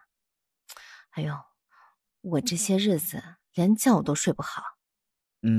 要不咱们先在南山盖3间茅屋吧，这万一有大雨了，咱们就去山上避着。盖茅屋就盖茅屋，三郎，我实在是受不了了。好，那我明日就跟爹娘还有大哥他们说，看他们盖不盖。你盖就盖，那怎么总扯着爹娘和大哥二哥？万一他们不同意去，那你是不是就不盖了？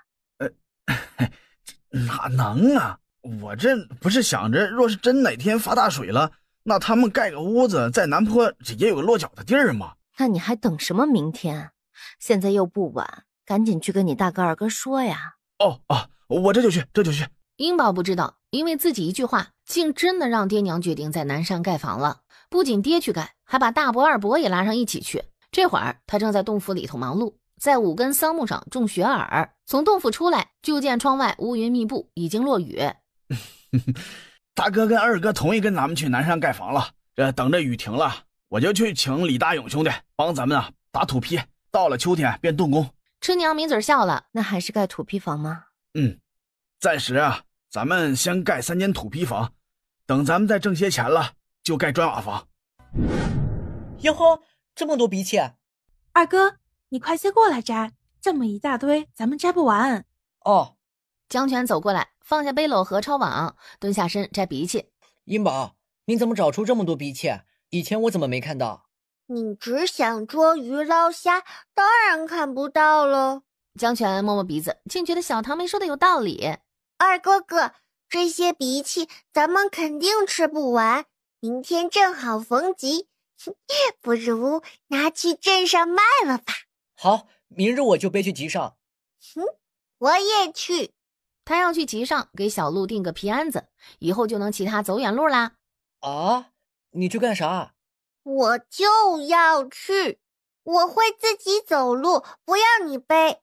好吧，好吧，到时候你可别嫌累。二哥哥说要带宝赶集，他竟然一个人跑了。他说话不算话，他骗宝。宝儿乖，等你二哥哥回来，大伯娘一定狠狠抽他。好了，别哭了，大伯娘刚做了马蹄糕，一会儿蒸好了就给宝儿吃。哎呦呦呦，这是咋的啦？哎呦，等他回来，奶奶就骂他个臭小子，敢欺负小妹妹。大成，大成，啥事儿？今儿你没啥事儿吧？就带你堂妹啊去集上转转，奶奶呀给你20文，在集上看到啥好吃的就买点尝尝。上回三儿子一次就给了他1贯钱，如今江流是手头宽裕的很。哦，马上就来。英宝见好就收，揉揉眼睛不哭了。哎呦，哈哈哈，真是个乖孩子呀。江城从竹棚出来，笑眯眯问：樱桃，想去赶集？想。大堂哥带你去，正好大娘也想去集上玩，你们就一起吧。大哥哥最好了，比二哥哥好。江城笑得抱起英宝，将他放进一个背篓里背上。大伯娘从刚揭开的蒸笼里取出几块热腾腾的马蹄糕，用洗干净的芦苇叶裹上，塞在英宝做的背篓里。等凉了再吃，小心别烫着。谢谢大伯娘。宝去集上带好吃的给大伯娘和阿奶吃。好，要好好看着你妹妹。大成知道，阿奶你放心吧。好不容易到了集镇，背篓里的英宝这会儿正踮起脚尖，四处寻找二堂哥的踪影。大娘，我这可是从县城带来的水栗子，1包10文钱，少一个子儿都不卖。您这给7文钱可不行。你个小子也太黑心了，啥东西能值10文1包啊？1包里才有20个，我瞅啊，这不过是水田里的荸荠，给你7文已经够多了。瞧您说的，水田里的小荸荠能长这么大？我说大娘，您讲点理好不好？我就剩7文了，再多也没有。老大娘耍起无赖了，拿起蒲草包的荸荠就要走。英宝让大堂哥放他下来，噔噔噔跑到二堂哥面前一叉腰，你这个骗子！你这个骗子！刚才还卖我20文1包，现在就卖10文啦！快把多的钱还给我！我方才买了5包，你现在就还我50文！江城与大妮惊呆了，还没来得及说啥，就见英宝扭过头冲他们眨下眼。江泉比较机灵，一下子反应过来，小妹妹，是这位大娘一直在还价，我一直都是卖20文1包。接着转脸儿对还价大娘说道：大娘，要不您还是别买了，我现在还卖20文1包。啥？你小子真奸诈啊！说好10文1包，传练就20文，不行，我偏要10文买。说罢，丢下10文，拎起1包荸荠就走。有2个旁观的见状，也各花了10文买了1包荸荠，然后匆匆走了。骗子，一个人偷偷跑，更不带我。我不是怕把你弄丢了吗？别生气了，回头二哥给你买蜜饯吃。英宝哼一声，转身就去找大堂哥。他要大堂哥带他去马具铺子，好给悠悠定做一个，以后去哪里就不用别人背着了。大哥哥，哪有做皮鞍的呀？我要给悠悠订一个。北街那边有一家马具铺子，不过一副鞍子可要不少钱呢。我有钱，我有很多钱，足够订一个最好的鞍子了。江城哦了一声，不以为意。很快来到马具铺子。你家做皮鞍子吗？当然做。你们要做什么皮鞍子？配驴子还是骡马？配鹿。啥？配鹿啊！我家一头鹿想配个皮鞍子。你说笑吧？咱这里还从来没人要给鹿配鞍子的。谁跟你说笑？就说你家能不能做吧。伙计撇撇嘴，跑进铺子问掌柜：小哥不妨将鹿牵来，也让咱们瞧瞧是啥样的鹿要配鞍。江城不理他们。掌柜说让你把路牵来，咱们好量尺寸。江城转头问小妹要把鹿牵来吗？一副鞍子要多少钱？一副牛皮鞍1贯8。你说的是给骡子用的大鞍吧？我的小鹿比驴子还要小一圈，也要1贯8吗？那倒没有，咱们这里最小的鞍子就是驴子用的，1贯2。哦，那我明日就将小鹿牵来。伙计别过脸，暗暗吃一声，一共560文，发财了！这些水栗子是英宝和二妮、大妮一起找的，就分给他们3个人1半吧。江泉将钱划了1半出去，再给阿爷阿奶50文，又划了50文出去，也给阿娘50文，剩下的都是我的啦。我的呢？你的？可你啥都没干啊。我数钱了。江泉懊悔的想捶墙，撇撇嘴儿，勉强从自己那份里数出10文推过去，给你数钱费。江泉将自己的钱快速装进了衣兜，又把桌上的也都拢到了钱袋里，这才出去招呼大妮儿一起去2叔3叔家。翌日，悠悠乖，我带你去镇上，可要乖乖听话，不可以乱跑哦。悠悠睁着水汪汪的大眼望着小主人，看到陌生人不用惊慌，我会一直在你身边的。英宝拍拍他脖子，悠悠低头拱了拱小主人。你一个小娃娃会被人欺负的，爹带悠悠去就行啊。悠悠到人多的地方会害怕，我跟着他就乖了。爹，我跟你一起走吧。那好，走。英宝稳稳地坐在鹿背上，由老爹牵着绳子往镇上走去。父女俩来到马具铺子。我活了50岁，还第一次瞧见这么高大的鹿，也难怪你们要配鞍子。说着招呼小伙计过来量尺寸。你这鹿虽大，但它脊骨薄，并不能负重，所以牛皮鞍子不适合，不如挑羊皮做一副如何？啊，行，这鹿啊本来也不是给大人骑的，只是家里的孩子偶尔骑一下，这还请掌柜的务必做得稳妥些。没问题。掌柜琢磨了一下，去屋里翻找材料。掌柜的，你啥时候能做好？掌柜拎出几张皮子丢地上。我现在就裁，很快的，最多1-2个时辰。江三郎看看日头，大概40出，倒是可以等一等。他在伙计搬过来的凳子上坐下，英宝则往四处打量。爹，你先回，我有点事儿，晚点回去。别跟你那狐朋狗友乱窜，再惹出什么祸事，老子锤死你！那能惹什么事儿吗？我去找陈三石进山打鸟，能惹啥祸事？涂大哼一声，挑着担子走了。这些种子怎么卖？菜种1文1包，葫芦种子2文1包，番邦种子1文10包。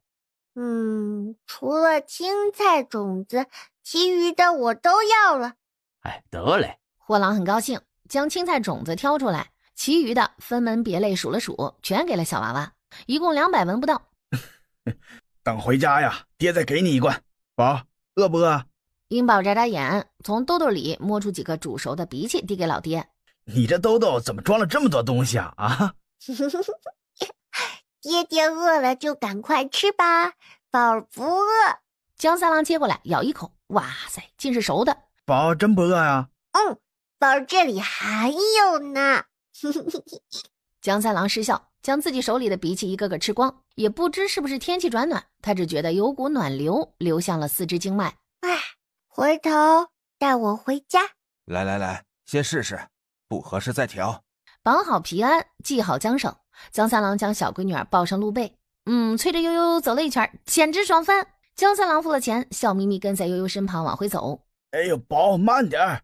一路上，悠悠赚足了路人的目光，还有几个人上前打听这鹿是从哪里买的，是怎么训的。江三郎一笑置之，并不理会。下了官道，往村子去的路上，隐约有3个人蹲在竹林里，不知干什么。江三郎顿时提起警惕，从背篓里摸出一把砍柴刀。娘的，害老子等这么久！来了，赶紧把家伙事拿起来，咱们先敲昏这个江三郎，再把鹿带走。那个小娃子呢？也敲昏？敲什么敲？一个屁大孩子用东西把他嘴堵上，带去县城卖了，应该也能值几两银子。秃兄点头，连忙用准备好的厚布裹住头脸，只露俩眼睛，手里拎着木棍猫腰往外头去。宝，先别走，咱们掉头回镇上。英宝见老爹一脸警惕，立刻明白将要发生什么事儿。悠悠仿佛跟小主人心灵相通，立刻掉头往来路跑去。他们要逃，赶紧的，过去拦住，过了这村就没这店了。说罢，率先冲了出去，向江三郎与英宝追去。宝，快走，去镇上姨婆家，或者去荣记药铺找李郎中，爹在后头拦住他们，快跑！说着，在悠悠屁股上狠拍一掌，催他快跑。悠悠奔跑起来，速度飞快。快，爹也跟上，爹！三人已至面前，二话不说，举棍就砸。江三郎手里柴刀短小，接连躲闪还是避不过，他脑袋被砸破，鲜血直流。爹！一声凄厉叫喊自两人身后响起，伴随一道凌厉寒光，屠熊背后被割开长长的口子，身子一僵便倒了下去。又一道寒光剁在陈驴子胳膊上。杀人了！陈三婶转身就跑，江三郎飞扑上前，一个刀柄砸在他脑袋上，陈三婶顿时委顿在地，晕了过去。宝，爹，宝害怕。江老三将闺女紧紧地抱在怀里。宝，别怕，爹在呢，爹在呢啊！这时，一辆驴车赶了过来。三郎，怎么回事？怎么伤成这样了？这3个人劫道，让我给打倒了。劫道？陈英低头看这3人，只见3人都用布巾蒙着面。果然是劫道的，咱把他们送去镇上，让李正审审。哦，乖啊，见到旁人啊，不要乱说话，一切有爹呢，知道吗？英宝点点头，拼命塞一把无顶枝给老爹。爹，快吃！江三郎不明所以，还是吃了闺女送到嘴边的东西。英宝又抹一把无顶枝浆液，抹在了爹爹脑袋伤口处，这下才放心。东陈村，当春娘得知丈夫出事儿，吓得腿都软了，哭着也要跟着去。你这会儿去也帮不上忙，不如在家等着。别担心，陈英说了，三郎与英宝都好好的，没出多大事。坏人已经被送去香堂了，就等着审讯呢。春娘抹着眼泪，勉强点点头。再说江大郎、江二郎，他们来到李郎中家。三郎，你头怎么了？哦，被砸了个口子，已经敷过药了。砸了口子，伤得严重吗？现在没啥事了。那你快躺下。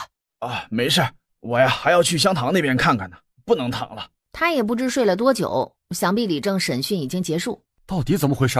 江三郎便将事情的始末说了一遍。这个陈驴儿，从小被他爹娘宠得无法无天。三郎，这事不能轻易算了。他们蓄意谋害我父女2个，我怎么可能放过他？没过多久，李正果然派人来叫江三郎去香堂问话。江大郎与3弟一起前去，让2弟留下照看英宝和大陆。你怎么样？伤得重不重啊？啊，还好，不碍事了。给这个呀，是李正判给我与宝儿的赔偿银，一共15两。害你的那几个是如何判的？那该不会罚了银子就放了吧？没有放。李正说明日一早啊，就送去县衙了，由官府惩处。春娘放下心，将钱收好。那你吃饭了吗？我在锅里温着晚饭，要不要吃点？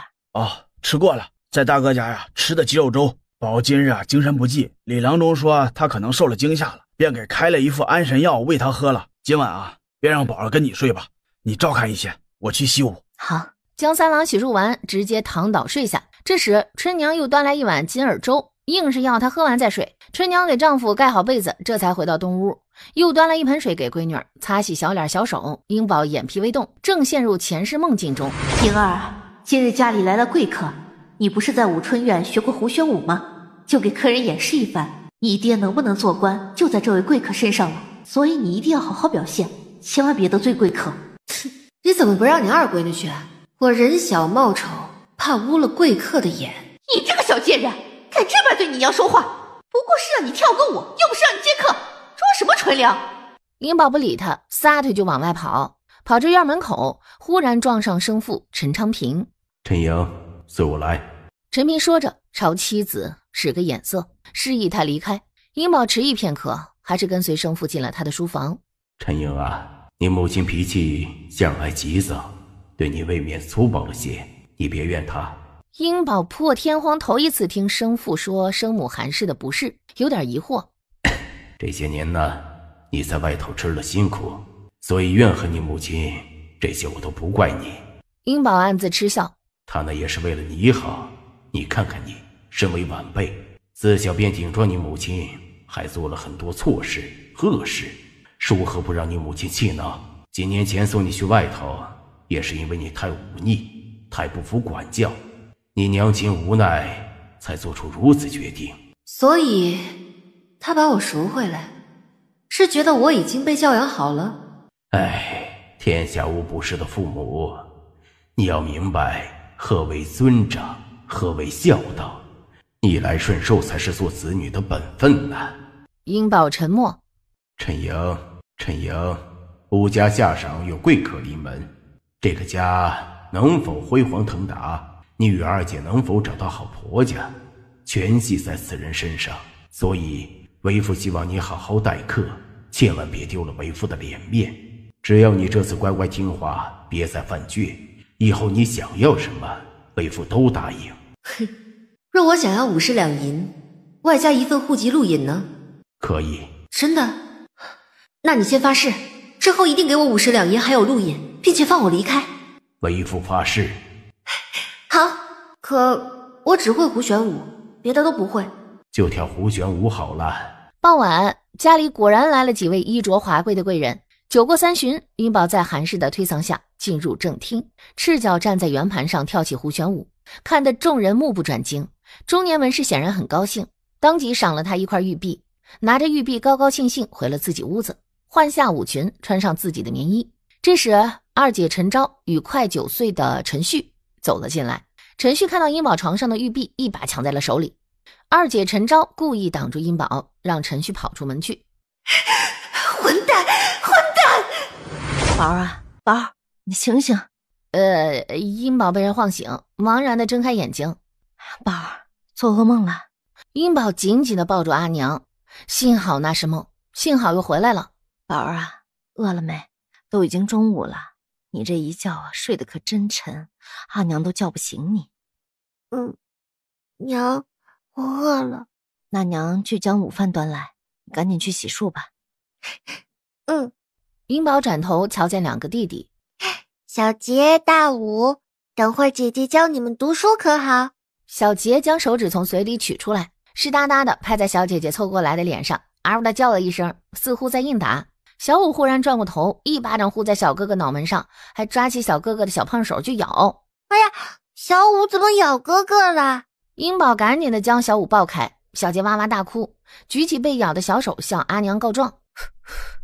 好了好了，小杰不痛啊，小武跟哥哥闹着玩呢。你呀，以后不能咬哥哥，知道吗？小武眨眨眼，扑进姐姐怀里。江三郎在炕上躺了2天，每天按时吃药，吃着小闺女做的蒸蛋，很快活蹦乱跳。英宝最近也忙着带弟弟，让爹娘安心下地劳作。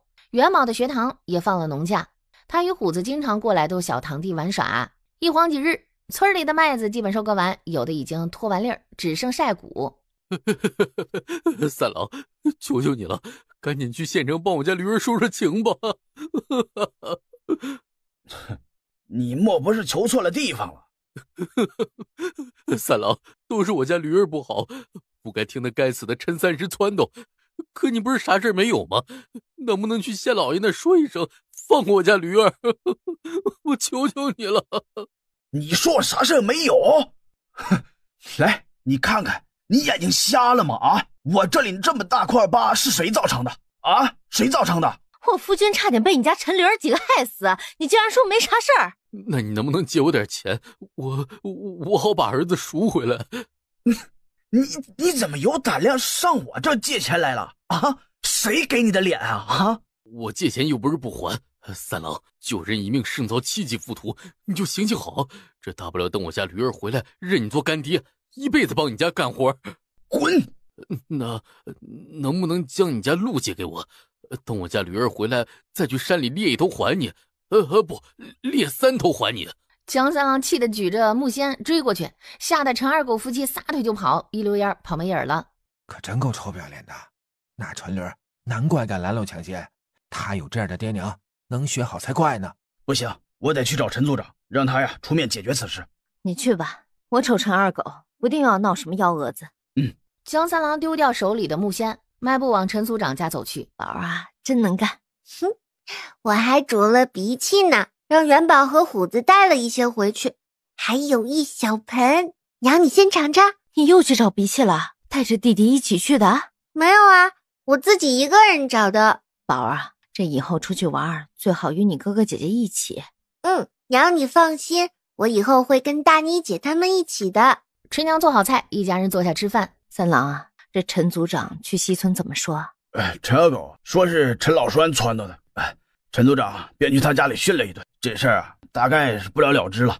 不过陈组长向我保证了，以后陈小狗不会再来骚扰咱们了。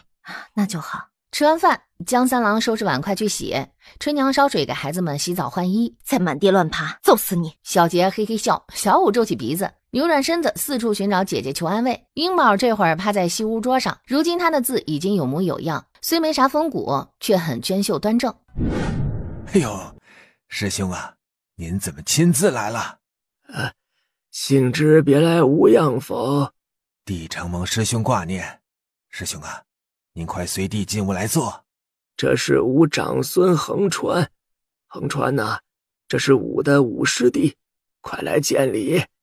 啊，五师公安好。好，好。幸之，你信中所说的那位病愈之人，现在可好？好，非常的好。前一阵子我还瞧见他气色红润，身体也很健壮。可否让老夫见见此人？见倒是能见，只是他住在离这里5、6里的村落，贸然前去换人，恐引起不必要的猜疑。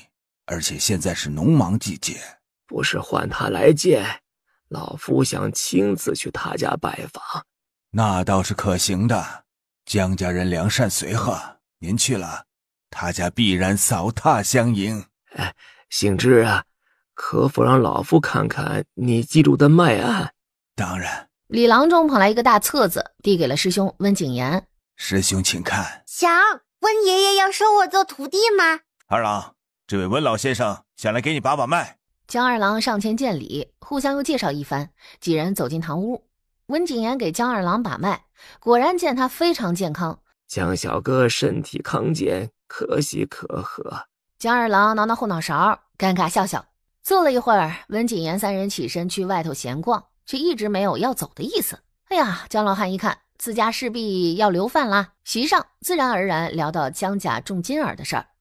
如此山清水秀的地方，老夫都不想走了。老先生不妨留下多住些日子，陈某家里还算宽敞，若老先生不嫌弃，便在陈某陋室小憩。恭敬不如从命，老夫便搅扰了。那太好了，回头我让家里人收拾2间屋子给先生住。于是温先生便和他孙子温恒川住了下来。这日温景言与长孙在村里悠闲散步，偶遇骑着一头鹿的江三家的小闺女。你叫英宝吧？英宝点点头，忽然想起温姐姐。听你祖父说你已经会写字认字了。跟元宝哥哥学的。那你想不想学医呀？想。温爷爷要收我做徒弟吗？老夫已经不收徒了，不过老夫家里有族学，还有女子学堂。你若愿意呢，你爹娘也同意，老夫便带你回去上学。那你家在哪儿啊？不在县城，老夫的家族在豫州，离这里近1000里。这么远啊？不去。温爷爷，你家有8、9岁的小姐姐吗？跟我大妮姐姐差不多大的小姐姐？那可就多了。那她们都叫什么名字啊？老夫家中的孙女众多，好多都记不清她们的名字。英宝有些遗憾。英宝为何要问他们名字呀？因为我想跟他们玩啊。现在大姐姐、二姐姐都很忙的，没空和我玩了。我瞧你们村也有学堂，你既然都会认字了，那为何不跟你小堂哥去学堂里？总好过一个人在外头孤零零的闲逛啊。因为学堂夫子不许女孩进学堂啊。温景言看了长孙一眼，温恒川忽觉自己刚才问了蠢话，不自在地咳了一下。温景言举目四望，忽然在心里萌生一个念头，自己不如在此地办一个医学馆，让村里的孩子也学些医术，这样一来便可以经常接触江家人，以后也方便行事。第2日，温景言祖孙告辞离开。春娘，我准备在南山建个砖瓦房，这几日我去砖窑厂订了3间房的砖瓦，估计秋后就能齐全了，到时候就能请人建房了。真的呀？大哥跟二哥也准备与咱们一起建，咱们三兄弟啊，建一样大的房子，院子也一样大。哎，对了，我呀还从几个村民手里啊买了10亩地，以后竹棚啊就建在那里了。你还买了地？那以后咱家岂不是要升户等了？嗨，不买地那也会升等的。咱们啊只要建了房，明年孙理政啊就会过来查验登记的。这要是升了等，咱们赋税涨上去，万一那边不收金耳了怎么办呀？哎，没事，那不收了咱们就去别的地方卖，反正啊种金耳也需要不了多少本钱，只要能卖出去咱们就是赚的。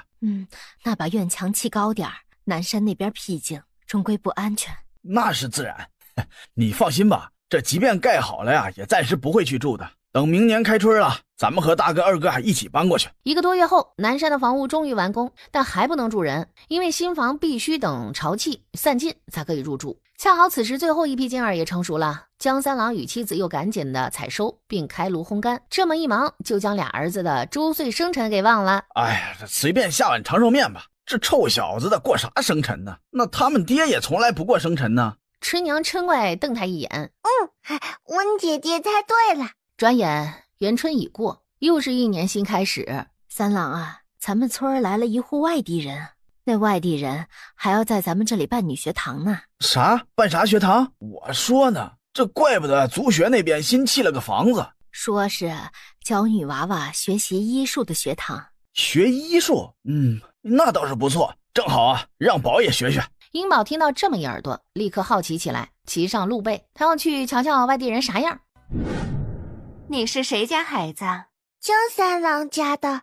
英宝忍着激动，眼睛一直朝旁边女孩瞟，这女孩跟温姐姐好像。江三郎家的呀。你叫什么名字？英宝，我叫英宝。旁边男孩一僵，神色有点不好看。原来叫英宝呀，真是好名字。你要下来玩会儿吗？英宝连忙点头。过来认识一下，这个是我女儿，叫温舒，那是我儿子，名温恒银。温舒，英宝差点惊叫。英宝，你几岁了？3岁。我刚到9岁，属兔。你是属猴的吧？温姐姐猜对了。切，这还用猜？傻子。嘿，英宝扭头打量他。我弟弟是属蛇的，他6岁了。温舒牵着他往一旁去，从桌上食盒里取出一块浅绿色花糕，递给了英宝。那尝尝我娘做的绿豆糕。谢谢温姐姐。英宝接过糕点，小口吃起来，眯着眼睛不住地打量眼前的小姑娘。温姐姐，你老家在哪儿啊？为何来我们这儿？我老家很远，爹身体弱，想寻个山连水秀的地方休养，便来了此地。哦，那上回来咱们这儿的温爷爷是你家亲戚吧？那是我祖父，就是他告诉我爹，这里是个好地方，适合养生。哦，那你家是开药铺的吗？我家没开过药铺，不过我爹曾经做过药堂的郎中。哼，你是巡捕房的吗？问这问那的。英宝没理小屁孩的冷言冷语。温姐姐，我和你做朋友好不好？好，以后你可以随时过来找我玩。从温姐姐家回来，温夫人说我会是她的第一个弟子，以后要单独教我呢。姓温？是啊，是上次来咱们村的温爷爷家4儿子儿媳。温伯伯身体弱，要到山清水秀的地方休养，他便带着一家4口来这儿定居了。温夫人还说，反正他家女儿也要念书学习，不如就在这儿办个女学，也教教其他的女孩。哎呦，那感情好，我家宝啊正好去那里念书，又是女夫子教学，最合适不过。宝啊，你真想去念书？是啊。那温家人有没有问你关于祖传秘方的事儿？没有。那就好，以后啊记住了，无论谁问你啥秘方秘药的事儿啊，都不要说漏一个字，知道吗？知道了爹，咱们家没有秘药，啥都没有。英宝当然明白老爹担心什么。我最近啊要在南坡待一段时间，你在家里啊看着点孩子。我知道。这既然去了学堂了，该背的束修六礼啊也背一些。咱闺女虽然是女娃娃，但拜先生也不能比男娃子短缺什么了。这个我会问问爹娘他们，该背的都背上。春娘说着，拿钥匙开箱，准备带点钱给公婆。江三郎点头，又交代英宝几句，这才扛着铁锨去南坡。江刘氏一听三儿媳要送英宝去女学，一拍大腿，送一个也是送，送2个也是送，咱们不如让大妮儿、二妮儿啊都去念书。大妮呀，你不如也跟堂妹去学堂念几天书。我才不去，她再过几年都能出嫁了，怎么好意思跟一帮几岁的小娃娃待在一块念书啊？你这孩子真是不知好歹呀！去学认几个字不好吗？大妮都这么大了，去学堂也不好看，以后想认字跟她弟弟学学也行。哼，二妮儿啊，你大姐不去，你就跟着英宝一起去。奶，那虎子呢？哦，那让虎子也去吧。不知温先生收不收男弟子啊？因虎子年纪太小，族学夫子是不肯收的，所以他一直跟着英宝和小杰、大武一起玩。回头啊，咱们去问问温先生，看那边收不收男弟子。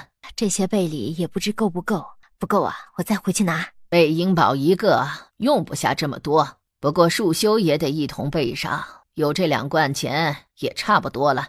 第二天，温先生，我来拜师啦！萧真娘从屋里出来，见是江家人来了，连忙让仆妇搬来凳子，请江刘氏和春娘坐下。咱家虎子呀，今年快5岁了，平日都跟他姐姐和堂妹一块玩，如今二妮儿、英宝进了学堂，留他一人在家也不是事儿。我想呢，不如也送他进学堂念书，也好跟姊妹呀结个伴儿。不知温先生这里收不收男弟子呀？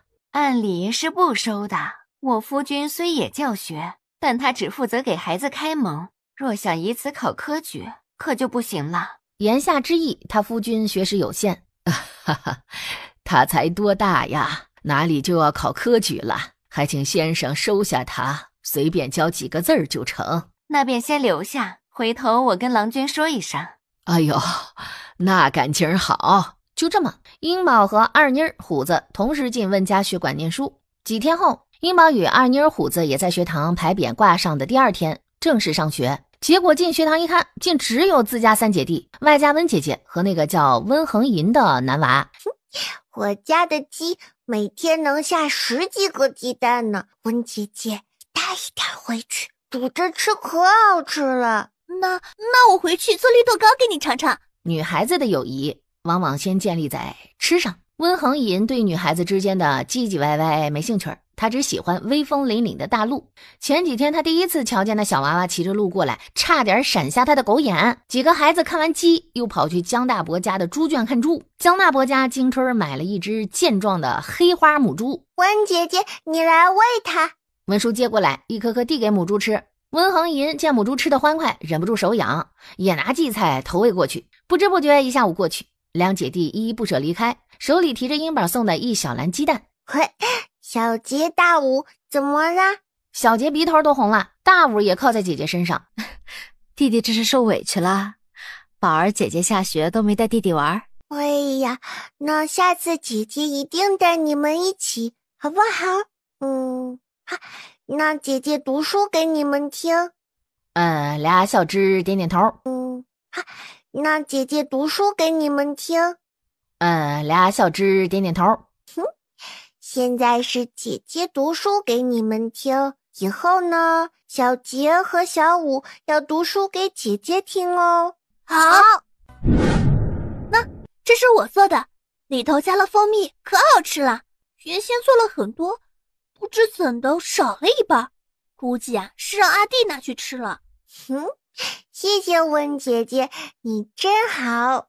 英宝也很好啊，我先前看到阿弟往这边来，还以为去你家看路呢，也不知这会儿他跑哪儿疯去了。可能去找虎子了吧。虎子与温恒银同教室念书，已经跟他混得很熟。俩女孩又说了好一会儿话，这才告辞离开。傍晚，大妮儿拎着猪食桶喂猪，忽然瞧见母猪旁边睡了一个男娃。你怎么睡在这里？有没有被猪咬伤啊？温恒银揉揉眼睛，从大妮儿打开的卷门处窜了出去。娘，你说男女睡一块会怀孕吗？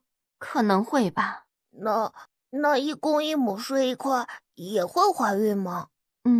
也有可能。娘，我也是公的吧？你是男子啊，怎么能说公母啊？只有猪羊才能叫公母。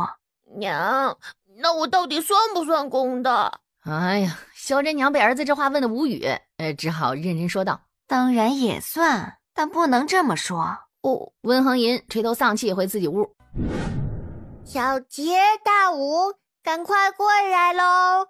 咱们要去送饭啦，快点哦，赶快过来骑路喽！等了片刻，小杰与大武还没过来，英宝只好先扣上家门，牵着悠悠出了院子。可外头依然没有两个弟弟的身影，将手中瓦罐放在门口，踩着门前的石台翻身上了路背。路上遇到温恒银，你看没看到我的两个弟弟？刚才好像看到了，有个女人抱着他们。英宝心快提到嗓子眼了，立刻催着悠悠朝温恒银指的方向追去。站住！女人回头看一眼，立刻丢下最难缠的小五。英宝赶到小五近前儿，回头扫一眼，温恒银，请你照看一下我弟弟。说着催路朝那女人追去。他不过是喂喂阿花，不想惊遇到坏人偷孩子，得赶紧去找大人去救英宝跟他弟才行。英宝一路追到川河边，眼看就要追上，忽然那女人转头冷冷一笑，用力的将手中孩子抛了出去。小杰！英宝目眦欲裂，来不及跟那女人纠缠，追着水里的小杰向下游奔去。宝，小杰！30来岁的汉子哽咽着说不出话，一摸儿子还热乎，胸口也在起伏，稍稍放下一半心，再试试闺女的鼻息，也有气流划过手指，另一半心也落了地。这时江二郎也跑了来。这孩子哭了，没事了没事了，老天保佑啊！英宝也缓过劲儿来了，抬起手指了指蠢蠢欲动的村民，你们别动，那葫芦是我的。我们没动，就是想把你拖上来。哟，这什么品种葫芦竟这般大，就是这葫芦救了孩子吧？这小仙童果然不同凡响。英宝，你个傻欠糟的，我家孩子招你惹你了啊？你要害他，他们若有个好歹，我打死你这个畜生！凭啥我儿子被拉去送死，你家的就好好活着？要不是江三郎太绝情，我家驴儿怎么能送去兵营？放屁！你家驴子就是在家也要被征兵，你脑子有病再怪到我江家头上！你这个毒妇，咱们陈氏的脸都让你丢尽了，回头送他去李正那里，该怎么判就怎么判。你们谁去喊他娘家人过来？这样恶毒的女人，咱们陈氏家族要不起。陈二狗呢？将他叫来，若是同伙就一同送官，若不知情，便是让他写休书，先休了这个无知蠢妇。女人一听族长让丈夫休了自己，顿时瘫坐在地，嘴里呜呜嗷嗷的哭嚎起来。江三郎回来了，孩子救回来了，没事了没事了，俩孩子都没事。众人给江三郎兄弟让开路，目送他们抱着孩子进了屋子。吓死我了！那天阿弟回来告诉我们这事儿，我和阿娘担心坏了。那女人也太坏了，竟然将你弟弟丢河里去，幸好你们两个没事。我爹和爷爷奶奶都说我和弟弟有仙人保佑呢，不会有事的。幸亏自己赶得急，不然后果不堪设想。下次遇到危险可不能冒险，得先找大人帮忙。万一……星宝，这次是你侥幸，可万事不可能总侥幸。我知道。两人正叙话，忽然有个6、7岁的女娃娃从另一个教室出来。你们在说什么呀？英宝笑脸瞬间沉下，他一眼认出来，这竟是韩氏的二闺女陈昭。没说什么。温叔姐姐，我能跟你们一起玩吗？可以啊，但你得先好好念书。温叔看了一眼英宝，见他对这女孩冷冷淡淡，先生马上就来了，你赶紧去课室吧。陈昭乖巧应一声，还对英宝笑了笑，转身跑去课室。英宝眼角忍不住抽搐，赶紧拉着温叔进了课堂。宝儿啊，有人想买咱家的大葫芦呢，你说卖不卖？卖。他出多少银子？有2个人要买，一家出10两，还有一家出12两，都是乡界那边来的生意人。会不会太少了？算了，还是不卖了。不卖便不卖。先吃饭吧。春娘揭开竹罩子，桌上已经摆了2菜1汤。爹今日又不回来吃饭吗？他被人喊去建竹棚了。村里啊，又有几家想种金耳，都跟你爹说好了，想先把摆放军架的竹棚建好，等一有军种就直接上手。哎呀，咱北山的桑木都要被那些人砍光了。为何一定要用桑木？咱们可以用陶罐代替桑木啊。这陶碗怎么代替啊？以前用桑木是因为桑木是枯树，金耳可以少量吸收里面的营养。但是现在咱们不是有麦麸稻壳了吗？将这些与桑木屑冲碎，在锅笼上蒸2个时辰，晾凉以后装进罐子，就可以在上头种金耳了。这些可以反复使用好几次了呢，不比砍新鲜桑木强吗？还能这样啊？回头我就去跟你爹说，顺便让他去订200只陶罐，咱家以后啊也用陶罐种金耳。娘几个正在吃饭，忽然外头有人喊：江三郎在家吗？谁啊？春娘放下碗筷，站起身去外头，只见2个身材魁梧的男人找我家夫君啥事儿啊？我们慕名而来，想看看你家的葫芦。春娘迟疑，不肯开门。我夫君不在家，恐怕不方便放你们进来。你是江三嫂子吧？我们是西门镇锦绣铺庄的，听闻你家有2个大葫芦，想一睹真容。你看我们哥俩跑了几十里路，能不能让咱们瞧一眼呢？让他们进来。春娘摸摸闺女脑袋，上前打开竹篱笆门。打扰了。春娘没让他们进屋，自己搬来了大葫芦，摆在院子中间的石板上给他们看。不知道这葫芦卖不卖？当然是卖的，但价格不合适就不卖。我家这葫芦已经有好几个人想买了，不知郎君能出多少银子？你想卖多少？春娘语塞，是不是咱们说多少你就给多少？你这个小姑娘可真逗。咱们也是诚心想买，但超过30两就不划算了。那就30两吧。这玩意儿它洞府多的是，